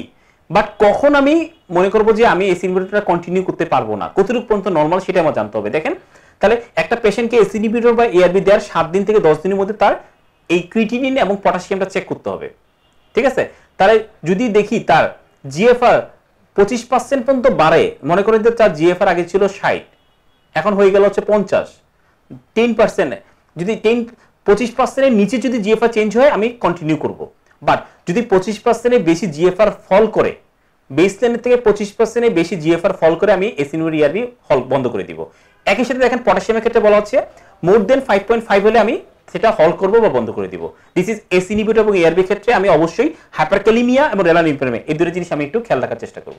এটা বেসিক জিনিস। এখান থেকে দেখেন ইন্ডিকেশন অফ ডায়ালাইসিস ইন একে এন্ড সিকিডি, একটু আগে আমরা দেখে আসছি যে ক্রিটিক্যাল কেয়ার মেডিসিন থেকে যে indication of dialysis in একেআই patient, আমরা ওখানে পড়ে আসছি কিন্তু একরকম। এখানে হচ্ছে সিকিডির ক্ষেত্রে ইন্ডিকেশনগুলো কি কি, এটা হচ্ছে সিকিডির ক্ষেত্রে। এখানে দেখেন ওখানে সেপ্টিসিমিয়া ছিল, ড্রাগ রিমুভাল ছিল, এখানে দেখেন সেপ্টিসিমিয়া বা ড্রাগ রিমুভাল কিন্তু নাই। কি কি, একটা হচ্ছে ফ্লুইড রিমুভাল, পালমোনারি ইডিমা যদি থাকে, হাইপারক্যালিমিয়া যদি ট্রিটমেন্টে রেসপন্স না করে, শব্দটা সবসময় আনবেন, ইউরিমিয়া, ইউরিয়ার মধ্যে যদি এনকেফালোপ্যাথি থাকে অথবা পেরিকার্ডিটিস, এই দুটো শব্দ খেয়াল রাখবেন, ইউরিমিক পেরিকার্ডিটিস, ইউরিমিক এনকেফালোপ্যাথি, এই দুটো শব্দ কিন্তু মাস্ট খেয়াল রাখবেন। ইউরিমিক পেরিকার্ডিটিস, ইউরিমিক এনকেফালোপ্যাথি, এই দুটো শব্দ মেটাবলিক অ্যাসিডোসিস যদি কনভেনশনাল ট্রিটমেন্টে কারেকশন না হয়। আর আদার্সের মধ্যে হচ্ছে আপনার যদি পেশেন্টের ইউরিমিয়ার জন্য কোনো ডিসফাংশন, অন্য কোনো অর্গান ডিসফাংশন হয়, সেক্ষেত্রে আমরা ডায়ালাইসিস করি। তাহলে this are the indication of dialysis in AKI and CKD, ঠিক আছে? এই কথাটা খেয়াল রাখবেন। এটা এখন এটা খুব সোজা একটা চার্ট, দেখেন এটা আমি ডিসকাশনে যাচ্ছি না, এটা পরীক্ষায় কোশ্চেনটা এইভাবে আসে, কোশ্চেনের প্যাটার্নটা জানেন শুধু, which statement is correct for haemodialysis দিয়ে এখান থেকে এই যে line 4 hour duration for 3 times per week or 2 times per week, 2 to 3 days between treatment patient, তারপর এইখান থেকে লাইনগুলোকে নিয়ে সিলেকশন করা হয়। এখানে যে কয়টা লাইন দিয়েছেন 1 2 3 4 5 6 7 8, এই লাইনগুলো থেকে নিয়ে একটা কোশ্চেন বানানো হবে। একইভাবে regarding peritoneal dialysis which one is correct. এখন বেসিক জিনিসটা কি একটু খেয়াল করেন যে হিমোডায়ালাইসিস তো আপনারা জানেন, হিমোডায়ালাইসিসে কি করা হচ্ছে, হিমোডায়ালাইসিসে আমরা একটা আর্টারি ভেনাস ফিস্টুলা তৈরি করি, অথবা এখানে একটা ক্যাথেটার দিই, একটা দুইটা লাইন থাকে, এখানে একটা লাইন দিয়ে আপনার ব্লাডের, শরীরের ব্লাডটা আমার ডায়ালাইসিস মেশিনে যাবে, ওখানে একটা ডায়ালাইজার বলে একটা জিনিস থাকে যেটা হচ্ছে কিডনির কাজ করে, সেখানে ওই ব্লাডটা যখন যায় ওখানে হচ্ছে ব্লাডটা আপনার পরিশুদ্ধ হবে হয়ে আরেকটা লাইন দিয়ে আপনার বডিতে ফিরে আসবে। This is haemodialysis. সপ্তাহে 2 থেকে 3 বার করি, আপনাকে রোগীকে হসপিটালে যেতে হয়, এখানে হচ্ছে কিছু ইনফেকশনের চান্স বেড়ে যায়, যেহেতু আপনি একটা ব্লাডটা শরীর থেকে বেরোচ্ছে আবার ঢুকতেছে, ইনফেকশনের চান্স বেড়ে যায়, হাইপারটেনশন, আমরা একটু পরে কমপ্লিকেশনগুলো দেখবো, ঠিক আছে? This is haemodialysis. পেরিটোনিয়াল ডায়ালাইসিসটা কি? পেরিটোনিয়াল ডায়ালাইসিস হচ্ছে এটাতে কোনো আপনার মেশিনের সাথে আপনাকে অ্যাটাচ হতে হবে না। আমরা আপনার কি করি, আপনার পেটের ভিতরে আমরা একটা নল ঢুকিয়ে দিই এখানে, ঠিক আছে, পেরিটোনিয়াল ডায়ালাইসিস ক্যাথেটার বলি আমরা।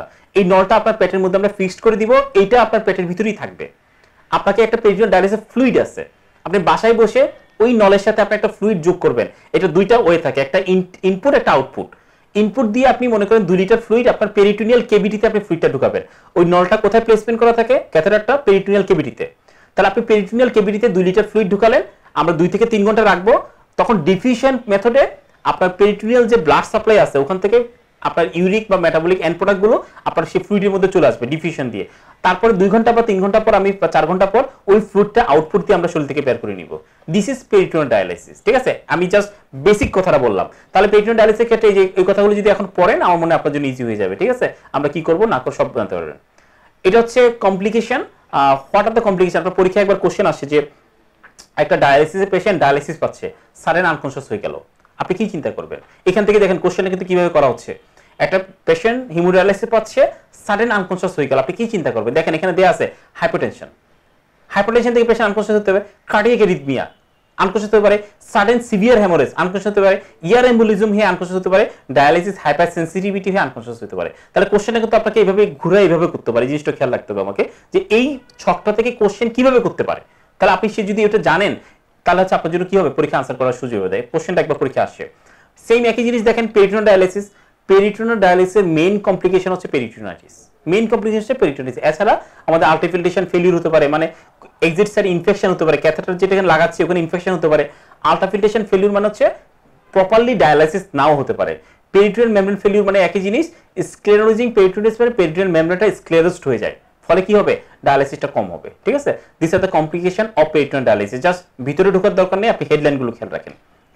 হিমোফিল্ট্রেশন, দেখেন হিমোফিল্ট্রেশন শব্দটা চলে আসে, স্যাররা খুব পছন্দ করে জিনিসটা, পরীক্ষা এখন পর্যন্ত আসে নাই, আপনি জাস্ট বেসিকটা জানেন। হিমোফিল্ট্রেশন এটাও হিমোডায়ালিসিসের মতো একটা প্রসেস। এটা আমরা কাদেরকে দিচ্ছি, মেইনলি একেআই পেশেন্টদেরকে দিচ্ছি। সুবিধা কি, হিমোডায়ালিসিস দিলে ব্লাড প্রেশারটা আমাদেরকে কিন্তু 110/70 উপরে রাখতে হয়, প্রেশারটা স্টেবল থাকতে হয়। এখন একটা পেশেন্ট একেআই পেশেন্ট মনে করেন হাইপারটেনশন নিয়ে আসছে, তাকে কি করব, তার ক্ষেত্রে হচ্ছে আমরা সিআরটি দিই। সিআরটি একটা ফর্ম হচ্ছে হিমোফিল্ট্রেশন। এখানে কি করি আমরা, এখানে একটা পেশেন্টের সাথে একইভাবে একটা দেখেন একটা ইনটেক, একটা হচ্ছে আপনার যে নলটা থাকে একটা দিয়ে আপনার ব্লাডটা শরীর থেকে বের হবে, একটা যে ব্লাড হচ্ছে ইনপুট ঢুকবে, যেটা ঢুকে সেটা হচ্ছে আমাদের এখানে একটা ফিল্টার থাকে। সেই ফিল্টারের মধ্যে আবার এখানে যেটা আমাদের বডিতে যদি মনে করেন যে জিনিসটা আমাকে এক্সট্রিট করতে হবে, সাপোজ মনে করেন আমরা কি করি, মনে করেন তার একটা টক্সিন আছে, সেই টক্সিনটা রিমুভ করব, তাহলে এখান থেকে এই মেমব্রেনের মাধ্যমে তার টক্সিনটা রিমুভ করব, তার কোয়াগুলেশন ফ্যাক্টর বেশি সেটা রিমুভ করব, তার কোনো কমপ্লিমেন্ট বেশি কমপ্লিমেন্ট রিমুভ করি, আবার যদি দরকার হয় আমরা এখানে একটা রিপ্লেসমেন্ট ফ্লুইড দিতে পারি, ঠিক আছে। এই রিপ্লেসমেন্ট ফ্লুইড আবার শরীরে ঢুকিয়ে দেওয়া হয় বাকি ব্লাডের সাথে। This is haemofiltration. জাস্ট এতটুকু বেসিক জানেন, আমার মনে হয় এর বেশি আপনাদের দরকার নেই। জাস্ট একে ক্ষেত্রে ইউজ করি, সামটাইমস হচ্ছে এখানে কি সলভেন্ট ড্র্যাগ হয়, আর রিপ্লেসমেন্ট ফ্লুইড ইউজ করি আমরা, এর বেশি আর কিছুই দরকার নেই আপনাদের, ঠিক আছে। এখান থেকে কোশ্চেন আসার চান্স কম, রেনাল ট্রান্সপ্লান্টেশন থেকে আসলে কোশ্চেন আপনাদের দেওয়ার চান্স কম, খুব কঠিন বিষয় হয়ে যায় আপনাদের জন্য ফেজ পাঠানোর জন্য। আপনারা এখান থেকে জাস্ট কয়েকটা জিনিস খেয়াল রাখবেন, সেটা হচ্ছে যে একটা পেশেন্ট কিডনি ট্রান্সপ্লান্টের পর কি কমপ্লিকেশন নিয়ে আসতে পারে। আমরা বলি acute complication, hyper acute complication, acute complication, আর হচ্ছে ক্রনিক। হাইপার একিউট হচ্ছে অপারেশন টেবিলেই হয়, সেটা কি হয় দেখেন, রেনাল আর্টারি থ্রম্বোসিস হতে পারে, হাইপার একিউট রিজেকশন হতে পারে, এটা একটা। আর হচ্ছে একিউট রিজেকশন হয়, ক্রনিক রিজেকশন হয়। কজগুলো কি, কজগুলো হচ্ছে যে কোনো ইনফেকশন হতে পারে, ড্রাগের কারণে হতে পারে। ড্রাগগুলোর মধ্যে দেখেন ট্যাক্লোলিভার, সাইক্লোবোসফিন, এই দুটো টক্সিনের জন্য হতে পারে। আমার মনে হয় এর বেশি আপনাদের এখানে লাগবে না, খুব এটা জটিল জিনিস। আপনারা শুধু এতটুকুই জানবেন যে কোনো infection, drug toxicity, hyper acute rejection, chronic rejection, this are the causes of allograft dysfunction. Renal disease in pregnancy, এটা আপনারা প্রেগন্যান্সি একটা চ্যাপ্টার আছে আলাদা, ওখানে ইন ডিটেইলস পড়বেন। এখানে শুধু কজগুলো জানেন যে এক্লাম্পসিয়া, ডিআইসি, থ্রম্বোটিক মাইক্রোএনজিওপ্যাথি মনে আছে কিনা, যে ওখানে কজ ছিল প্রেগন্যান্সি একটা, এগুলো fatty liver pregnancy, help syndrome, এই 4-5টা হচ্ছে রেনাল ইম্পেয়ারমেন্ট করে প্রেগন্যান্সিতে। তারা যদি বলে which one is responsible for renal disease in pregnancy, তখন আপনার এই 5টা জিনিসই আপনাকে লিখতে হবে। আর থ্রম্বোটিক মাইক্রোএনজিওপ্যাথি থেকে একটা কথা মনে রাখবেন, এটা কিন্তু পোস্টপার্টাম পিরিয়ডে হতে পারে, ঠিক আছে। এটা পোস্টপার্টাম পিরিয়ডে পেশেন্ট থ্রম্বোটিক মাইক্রোএনজিওপ্যাথি নিয়ে প্রেজেন্ট করতে পারে। আচ্ছা, এটা দেখেন, এই চার্টটা থেকে কোশ্চেন আসে পরীক্ষায়, এটা খুব ইম্পর্টেন্ট একটা চার্ট। অনেকে এটা ইগনোর করেন যে কিভাবে পড়তে হবে আপনারা জানেন না, সেই জন্য এখান থেকে প্রশ্নটা মিস করেন। আমি জাস্ট একটু ভেঙে দেখাচ্ছি, দেখেন এখান থেকে প্রশ্ন কিভাবে আসবে একটু খেয়াল করেন। আমি এই জিনিসটা ভেঙে এখানে নিয়ে আসছি। কোশ্চেন আসবে, which drug is responsible for tubular obstruction or crystal formation? Answer হচ্ছে acyclovir and chemotherapeutic agent. Question হচ্ছে which drug is responsible for retroperitoneal fibrosis? Answer হচ্ছে ক্যাভারগুলিন, তারপর হচ্ছে প্রোকেলটল। কোশ্চেন হচ্ছে which drug is responsible for acute tubular necrosis? Answer হচ্ছে aminoglycoside, amphotericin, তারপর হচ্ছে প্যারাসিটামল পয়জনিং, রেডিও কন্ট্রাস্পিডিয়া। এই কোশ্চেনটা দুইবার আসছে। কোত্থেকে নিয়ে আসি দেখেন, এইবার এই বক্সে আসছেন। এই দেখেন টিউবুলার অবস্ট্রাকশন এই দুইটা ড্রাগ করতেছে, নেফ্রোকলসিনোসিস এই ড্রাগ করে, রেট্রোপেনিট্রাল ফাইব্রোসিস এই ড্রাগগুলো করে, জিএন করে আমরা পড়ে আসি এই ড্রাগ, এটিএন করে এই ড্রাগ, হিমোডাইনামিক এফেক্ট করে এই ড্রাগ। তাহলে আপনাকে এখানে মেকানিজমটা পড়বেন, ড্রাগের নাম পড়বেন। এই বক্সটাকে আপনি এইভাবে পড়বেন। এই কমেন্টসের ওখানে অত বেশি আপনার দরকার নেই, আপনি মেকানিজম এন্ড ড্রাগসের নাম এই বক্সটাকে এইভাবে রেডি করবেন, ঠিক আছে? আমি জাস্ট কয়েকটা ভেঙে দেখালাম এইভাবে কিভাবে পড়তে হবে, বাকিটা আপনারা ফাংশন করে পড়ে নিতে হবে। ইউটিআই আরেকটা মোস্ট ইম্পর্টেন্ট জিনিস এই চ্যাপ্টারের মধ্যে, ইউটিআই ইউরিনারি ট্র্যাক্ট ইনফেকশন। পরীক্ষায় ইনভেরিবলি কোশ্চেন আসে। জাস্ট এখান থেকে ডেভিশনের বাইরে থেকে কিছু জিনিস আপনাকে জানতে হবে, আমি জাস্ট সেই জিনিসগুলো আপনাকে দেখাই দিচ্ছি যে কি কি জিনিস। ফার্স্ট হচ্ছে এই কথাটা কিন্তু পরীক্ষা আসে, ইউটিআই ডেফিনিশন থেকে পরীক্ষায় কোশ্চেন আসে, ডেভিশনে নাই। ইউটিআই মানে কি দেখেন, it is the inflammatory response to urothelium due to invasion, colonisation, multiplication of organism causing bacteria. তার মানে একটা অর্গানিজম সেখানে ঢুকতে হবে, ইনভেশন হতে হবে, কলোনাইজেশন করতে হবে, মাল্টিপ্লিকেশন করতে হবে, তারপর ব্যাকটেরিয়া করতে হবে, তাহলে সেটাকে ইউটিআই বলবো। পরীক্ষার কোশ্চেন ছিল যে ইউটিআই এর জন্য কলোনাইজেশন দরকার আছে কিনা, ইয়েস। মাল্টিপ্লিকেশন দরকার আছে কিনা, ইয়েস। ইনভেশন তো লাগবেই, ব্যাকটেরিয়া দরকার আছে কিনা, ইয়েস। তাহলে ইউটিআই এর জন্য এই শর্তগুলো লাগবে, invasion, colonisation, multiplication of bacteria. এটা পরীক্ষা কিন্তু আসছে একবার, এই সেন্টেন্স থেকে একটা কোশ্চেন আসে, মনে রাখবেন। আর এটা মনে রাখবেন, the absence of both nitrate and leucocyte esterase is in urine makes UTI unlikely. একটা পেশেন্টে ইউটিআই থাকলে তার নাইট্রেট ইউরিন আমরা স্টিপ টেস্ট করি, সেখানে নাইট্রেট এবং লিউকোসাইড স্টারেজ এই দুইটা অবশ্যই পজিটিভ থাকবে। যদি দুইটা নেগেটিভ থাকে ইউটিআই হচ্ছে আনলাইকলি। এই সেন্টেন্সটা মনে রাখবেন, এটা হচ্ছে অনেক সময় একটা সেন্টেন্স আকারে থাকে সত্য মিথ্যার মধ্যে। নাইট্রেট এবং লিউকোসাইড স্টারেজটা ইউজুয়ালি ডিভিস্টিকে পজিটিভ থাকবে। কজের মধ্যে এগুলো জানেন, ডেভিসরে নাই। কজ আমরা মনলি জানি যে আনকমপ্লিকেটেড এন্ড কমপ্লিকেটেড আমরা একটু পরে দেখব কি ইকোলাই, কগলেস নেগেটিভ, ক্লাপসিয়েলা, এন্টারককাস, পুটিয়াস, সিডোমোনাস, এগুলো সবচেয়ে কজগুলো মোটামুটি আপনারা সবাই জানেন। মোস্ট কমন হচ্ছে ইকোলাই। যেটা জানতে হবে সেটা হচ্ছে দেখেন কমপ্লিকেটেড ইউটিআই আর আনকমপ্লিকেটেড ইউটিআই পরীক্ষা কিন্তু আসে। মানে কি, যদি একটা পেশেন্টের সাপোজ মনে করে রেনাল স্টোন ডিজিজ আছে, তার যদি ইউটিআই হয় এটাকে বলবো কমপ্লিকেটেড ইউটিআই। তার মানে কোনো পেশেন্টের মনে করেন যে একটা পেশেন্টের জিএন আছে, পটিউরিয়া হেমাচুরিয়া আছে, তার যদি ইউটিআই হয় সেটাকে বলবো কমপ্লিকেটেড ইউটিআই। তার মানে কোনো পেশেন্টের যদি symptomatic infection in any part of urinary tract with functional or structural urinary abnormality, তার যদি প্রিভিয়াস ফাংশনাল বা স্ট্রাকচারাল কোনো অ্যাবনর্মালিটি থাকে এটাকে বলবো কমপ্লিকেটেড ইউটিআই। আর মনে করেন আমার আপনার ইউটিআই হলো, কোনো কিডনিতে কোনো সমস্যা নাই, সেটাকে বলবো আনকমপ্লিকেটেড ইউটিআই, ঠিক আছে? আর এসিম্পটোমেটিক ব্যাকটেরিয়া, রিকারেন্ট ইউটিআই, স্টেল পাইরিয়া, এছাড়া সিনড্রোম আমরা একটু এখন পড়তেছি, একটা একটা করে আমাদের সবগুলো পড়তে হবে। ফার্স্ট হচ্ছে এসিম্পটোমেটিক ব্যাকটেরিয়া। মানে কি, এসিম্পটোমেটিক ব্যাকটেরিয়া হচ্ছে পেশেন্টকে আপনি ইউরিন কালচার করলে আপনি অর্গানিজম পাবেন, বাট পেশেন্টের কোনো সিম্পটম নেই। দেখেন মোর দেন 10^5 organism per ml but urine but patient হচ্ছে এসিম্পটোমেটিক। এটা হচ্ছে এসিম্পটোমেটিক ব্যাকটেরিয়া। কাদের হয়? চিলড্রেনের হয়, ডায়াবেটিস, আপনার প্রেগনেন্সিতে হয়। তাহলে আচ্ছা চিকিৎসা কাদেরকে করব? প্রশ্নটা আসে এরকম যে what is the indication of treatment in asymptomatic bacteria. ডেভিসনে 3টা দেওয়া আছে, আমি আর 3টা যোগ করে দিয়েছি, 6টা মনে রাখবেন। কাদেরকে কি আমি চিকিৎসা করব? ইনফ্যান্টের ক্ষেত্রে চিকিৎসা করব, প্রেগনেন্সির ক্ষেত্রে চিকিৎসা করব, কারণ মিসক্যারেজের চান্স বেড়ে যায়। যদি কোনো তার ক্যাথেটার থাকে, ডিজিজ স্ট্রেন্ট থাকে, তাকে চিকিৎসা করব। যদি তার আপনার ইউরিটেক অ্যাবনর্মালিটি থাকে, রেনাল স্টোন ডিজিজ আছে, তার পেশেন্টের আগে থেকে জিএন আছে, তাকে চিকিৎসা দিব। পোস্ট ট্রান্সপ্লান্ট পেশেন্ট, ট্রান্সপ্লান্ট রিজেকশনের চান্স থাকে, সেজন্য তাকে চিকিৎসা দিব। ইমিউনো কম্প্রোমাইজ, পেশেন্ট স্টেরয়েড পাচ্ছে, হাই ডোজ স্টেরয়েড পাচ্ছে, তাকে আমি চিকিৎসা দিব। তাহলে এই 6টা কন্ডিশনে যদি পেশেন্ট থাকে তারা এসিম্পটোমেটিক হওয়া সত্ত্বেও আমি তাকে চিকিৎসা দিব। এটা পরীক্ষা আসে, মনে রাখবেন। পারসিস্টেন্ট আর রিকারেন্ট ইউটিআই আরেকটা ইম্পর্টেন্ট জিনিস। তার মানে কি, কোনো একটা পেশেন্টের যদি বছরে 4 বারের বেশি ইউটিআই হয় তাকে আমরা বলি persistent or recurrent UTI. Use করি রিকারেন্ট ইউটিআই। যদি বছরে 4 বারের বেশি কালচার প্রবণ ইউটিআই হয় এটা হচ্ছে রিকারেন্ট ইউটিআই। আমরা দুই ভাগে ভাগ করি, একটা হচ্ছে রিইনফেকশন, একটা হচ্ছে রিলাপস। দেখেন একটা রিইনফেকশন, রিলাপস। রিইনফেকশন হচ্ছে তার একটা ইউটিআই হলো, ইউটিআই পর সে সুস্থ হয়ে গেল, সুস্থ হওয়ার 2 সপ্তাহ পরে যদি তার ইউটিআই হয় সেম বা ডিফারেন্ট অর্গানিজম, এটা হচ্ছে রিইনফেকশন। 80% এর ক্ষেত্রে এটাই হয়, মানে সুস্থ হওয়ার 2 সপ্তাহ পর হচ্ছে, দিস ইজ রিইনফেকশন। আর মনে করেন একটা পেশেন্টের ইউটিআই হলো, সুস্থ হওয়ার 2 সপ্তাহের মধ্যে তার আবার ইউটিআই হলো সেম অর্গানিজম দিয়ে, সেটাকে বলি আমরা রিলাপস। এটা হচ্ছে 20%। তাহলে এটা রিইনফেকশন, এটা হচ্ছে রিলাপস, ঠিক আছে? এখন আমরা এটাকে কিভাবে চিকিৎসা করব বা জিনিসটা একটু দেখি। এটা ডেভিসনের চার্ট যে risk factor for urinary tract infection, এটা কিন্তু পরীক্ষা আসে। Which one is the risk factor for urinary infection? Atypical গুলো আপনারা এগুলো জানেন, প্রোস্টেট ক্যান্সার, মানে আউটফ্লো কোনো কারণে যদি অবস্ট্রাকশন থাকে ইউটিআই হওয়ার চান্স বেড়ে যায়। যদি কোনো অ্যানাটমিক অ্যাবনর্মালিটি থাকে ইউটিআই হবে। নিউরোলজিকের মধ্যে multiple sclerosis, spina bifida, diabetic neuropathy থাকলে হবে, ফরেন বডি থাকলে হবে জানেন, loss of host immune defence, diabetes patient, পোস্টমেনোপজালটা খেয়াল রাখবেন, ঠিক আছে। Atrophic vaginitis, this are the causes of recurrent UTI অথবা risk factor for urinary tract infection. যদি থাকে আপনি এখান থেকে আনসার করতে হবে। এখন আসেন আমি রিকারেন্ট ইউটিআই চিকিৎসা কিভাবে করব। তাহলে এখানে এই জিনিসটা একটু খেয়াল করেন, এটা আপনার প্র্যাকটিক্যাল পারপাসে কাজে লাগে। আপনি প্র্যাকটিক্যাল যদি চেম্বার করেন বা বাসায় আপনার কারো রিকারেন্ট ইউটিআই পেশেন্ট আসে, সেটাও আপনি এখানে কাজে লাগাতে পারবেন। ফার্স্ট কথা হচ্ছে একটা রিকারেন্ট ইউটিআই পেশেন্ট আসলে আমরা কি করব, আমি তাকে আন্ডারলাইং কজের চিকিৎসা করব। একটু আগে যেটা রিস্ক ফ্যাক্টরগুলো দেখলাম, ডায়াবেটিস হলে ডায়াবেটিস কন্ট্রোল করব, তার যদি ফরেন বডি থেকে সেটা রিমুভ করব, সেটা হচ্ছে ফার্স্ট কাজ। দ্বিতীয় কথা হচ্ছে তাকে সাপ্রেসিভ অ্যান্টিবায়োটিক দিতে হবে। এখন মনে করেন তার ইউটিআই নিয়ে আসলো, তাকে আমি কালচার করব, কালচার করে ইউটিআই একটা চিকিৎসা দিব। তার এখন যে ইউটিআই আসলো সেই ইউটিআই চিকিৎসা হয়ে গেল। এখন সে যে রিকারেন্ট, সে যে আবার ইউটিআই হয়, ওইটা তাকে জন্য প্রিভেন্টিভ আবার সাপ্রেসিভ অ্যান্টিবায়োটিক ইউজ করি। কিভাবে বলা হচ্ছে সিকোয়েন্সিয়ালি রোটেটরি 6 মান্থ অর মান্থলি, মানে আমরা 3টে অ্যান্টিবায়োটিক চুজ করব। চুজ করে প্রতিটা অ্যান্টিবায়োটিক 3 মাস করে আমি দিলাম, অথবা 1 মাস করে দিলাম, অথবা 6 মাস করে দিলাম। এটাকে বলা হচ্ছে রোটেটরি অ্যান্টিবায়োটিক, ঠিক আছে। দেখেন এই কথাটাই লেখা আছে যে nightly low dose prophylaxis, monthly rotation.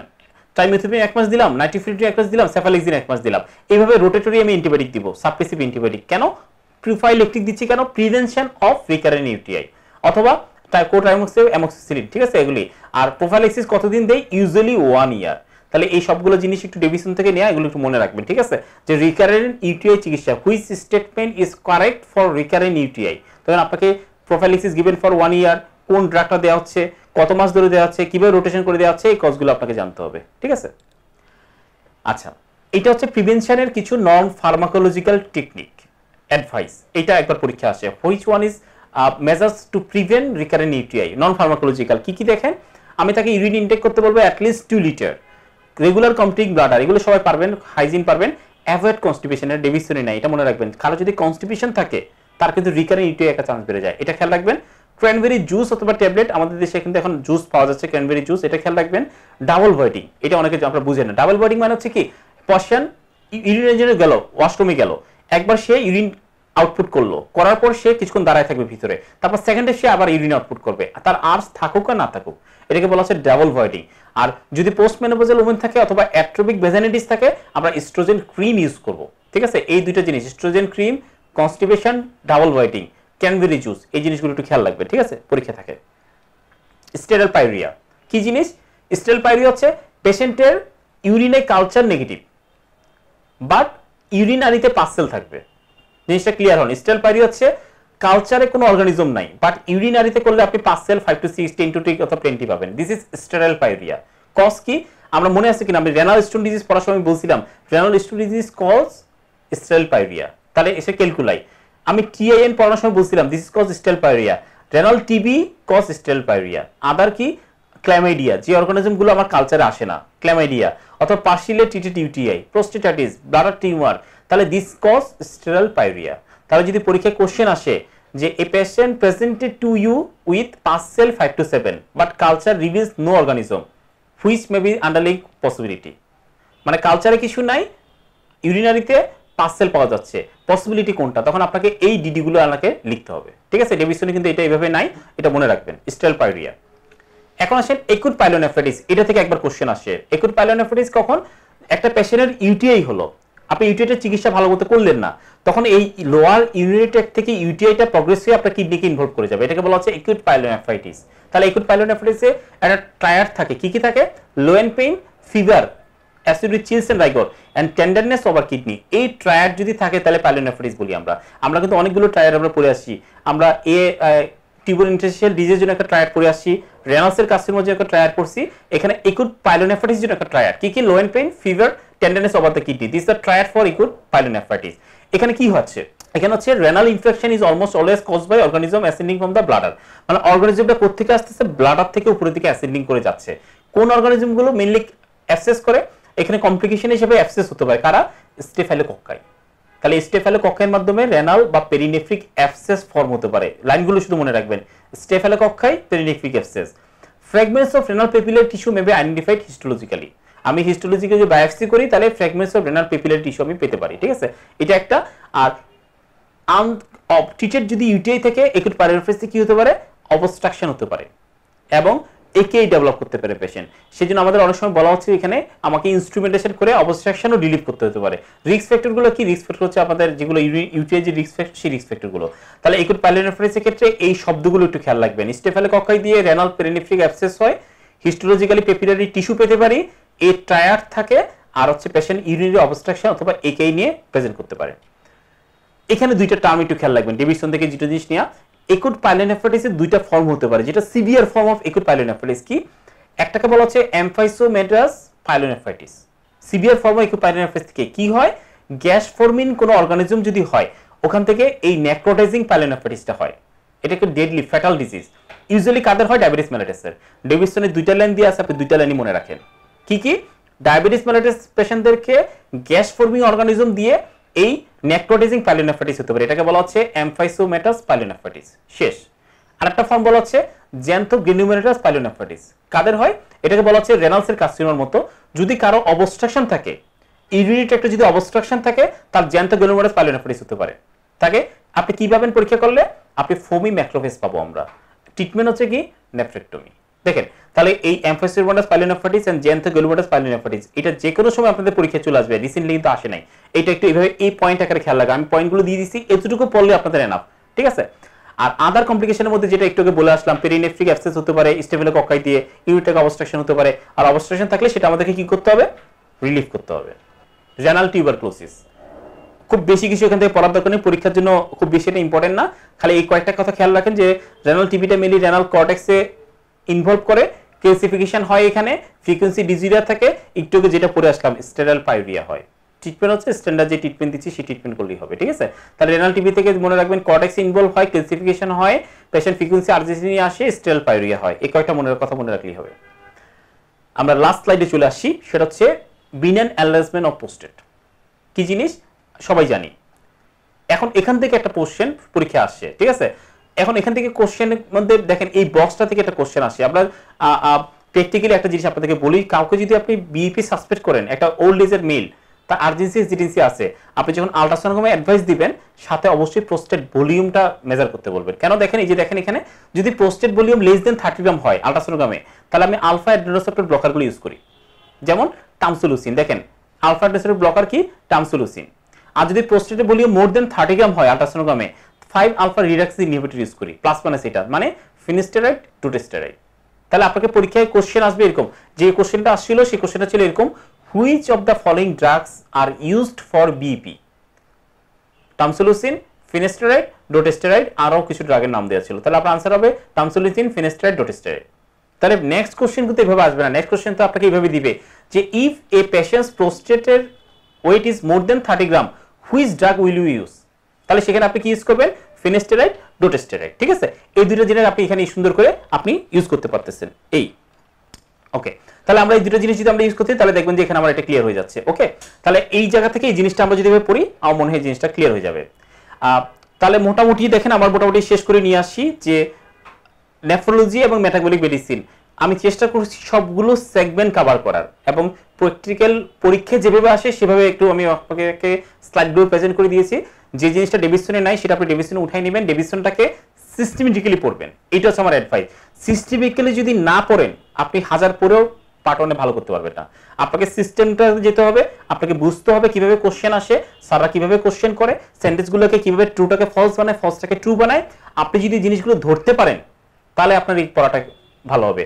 বক্সগুলোকে যেভাবে বললাম ভেঙে ভেঙে পড়বেন, ডিভিশনটাকে সিনক্রোনাইজেশন করবেন, কোন চ্যাপ্টারের সাথে কোন চ্যাপ্টারে সিনক্রোনাইজেশন আসে আপনি মিলিয়ে পড়বেন, তাহলে হচ্ছে কি পড়াটা কমপ্লিট হবে, পরীক্ষার হলে যে আপনি কনফিউজড হবে না, ঠিক আছে। তাহলে আশা করি লেকচারটা সবাই ফলো করতে পারছেন। তারপরে যদি কোনো সমস্যা থাকে আপনারা আমাকে কোয়ারি করতে চাইলে যথারীতি বললাম যে আপনারা মেইল করতে পারেন, অথবা যদি পরবর্তী জেনেসিস থেকে কোনো ক্লাসের আয়োজন হয় অনলাইনে, সেখানে আমরা চেষ্টা করব যদি কোনো সমস্যা থাকে সেগুলো নিয়ে আমরা ডিসকাস করার চেষ্টা করব। কোভিডের সিচুয়েশনে আপনারা এই সিচুয়েশনটা কাজে লাগিয়ে আমার মনে হয় একটা বড় সুবিধা, যদি বাসায় থাকতে হচ্ছে আমার একটু পড়াশোনাটা একটু রেগুলারলি করেন, অনলাইনে যে পরীক্ষাগুলো হবে পরীক্ষাগুলো রেগুলারলি অ্যাটেন্ড করেন, সিস্টেম ওয়াইজ করেন।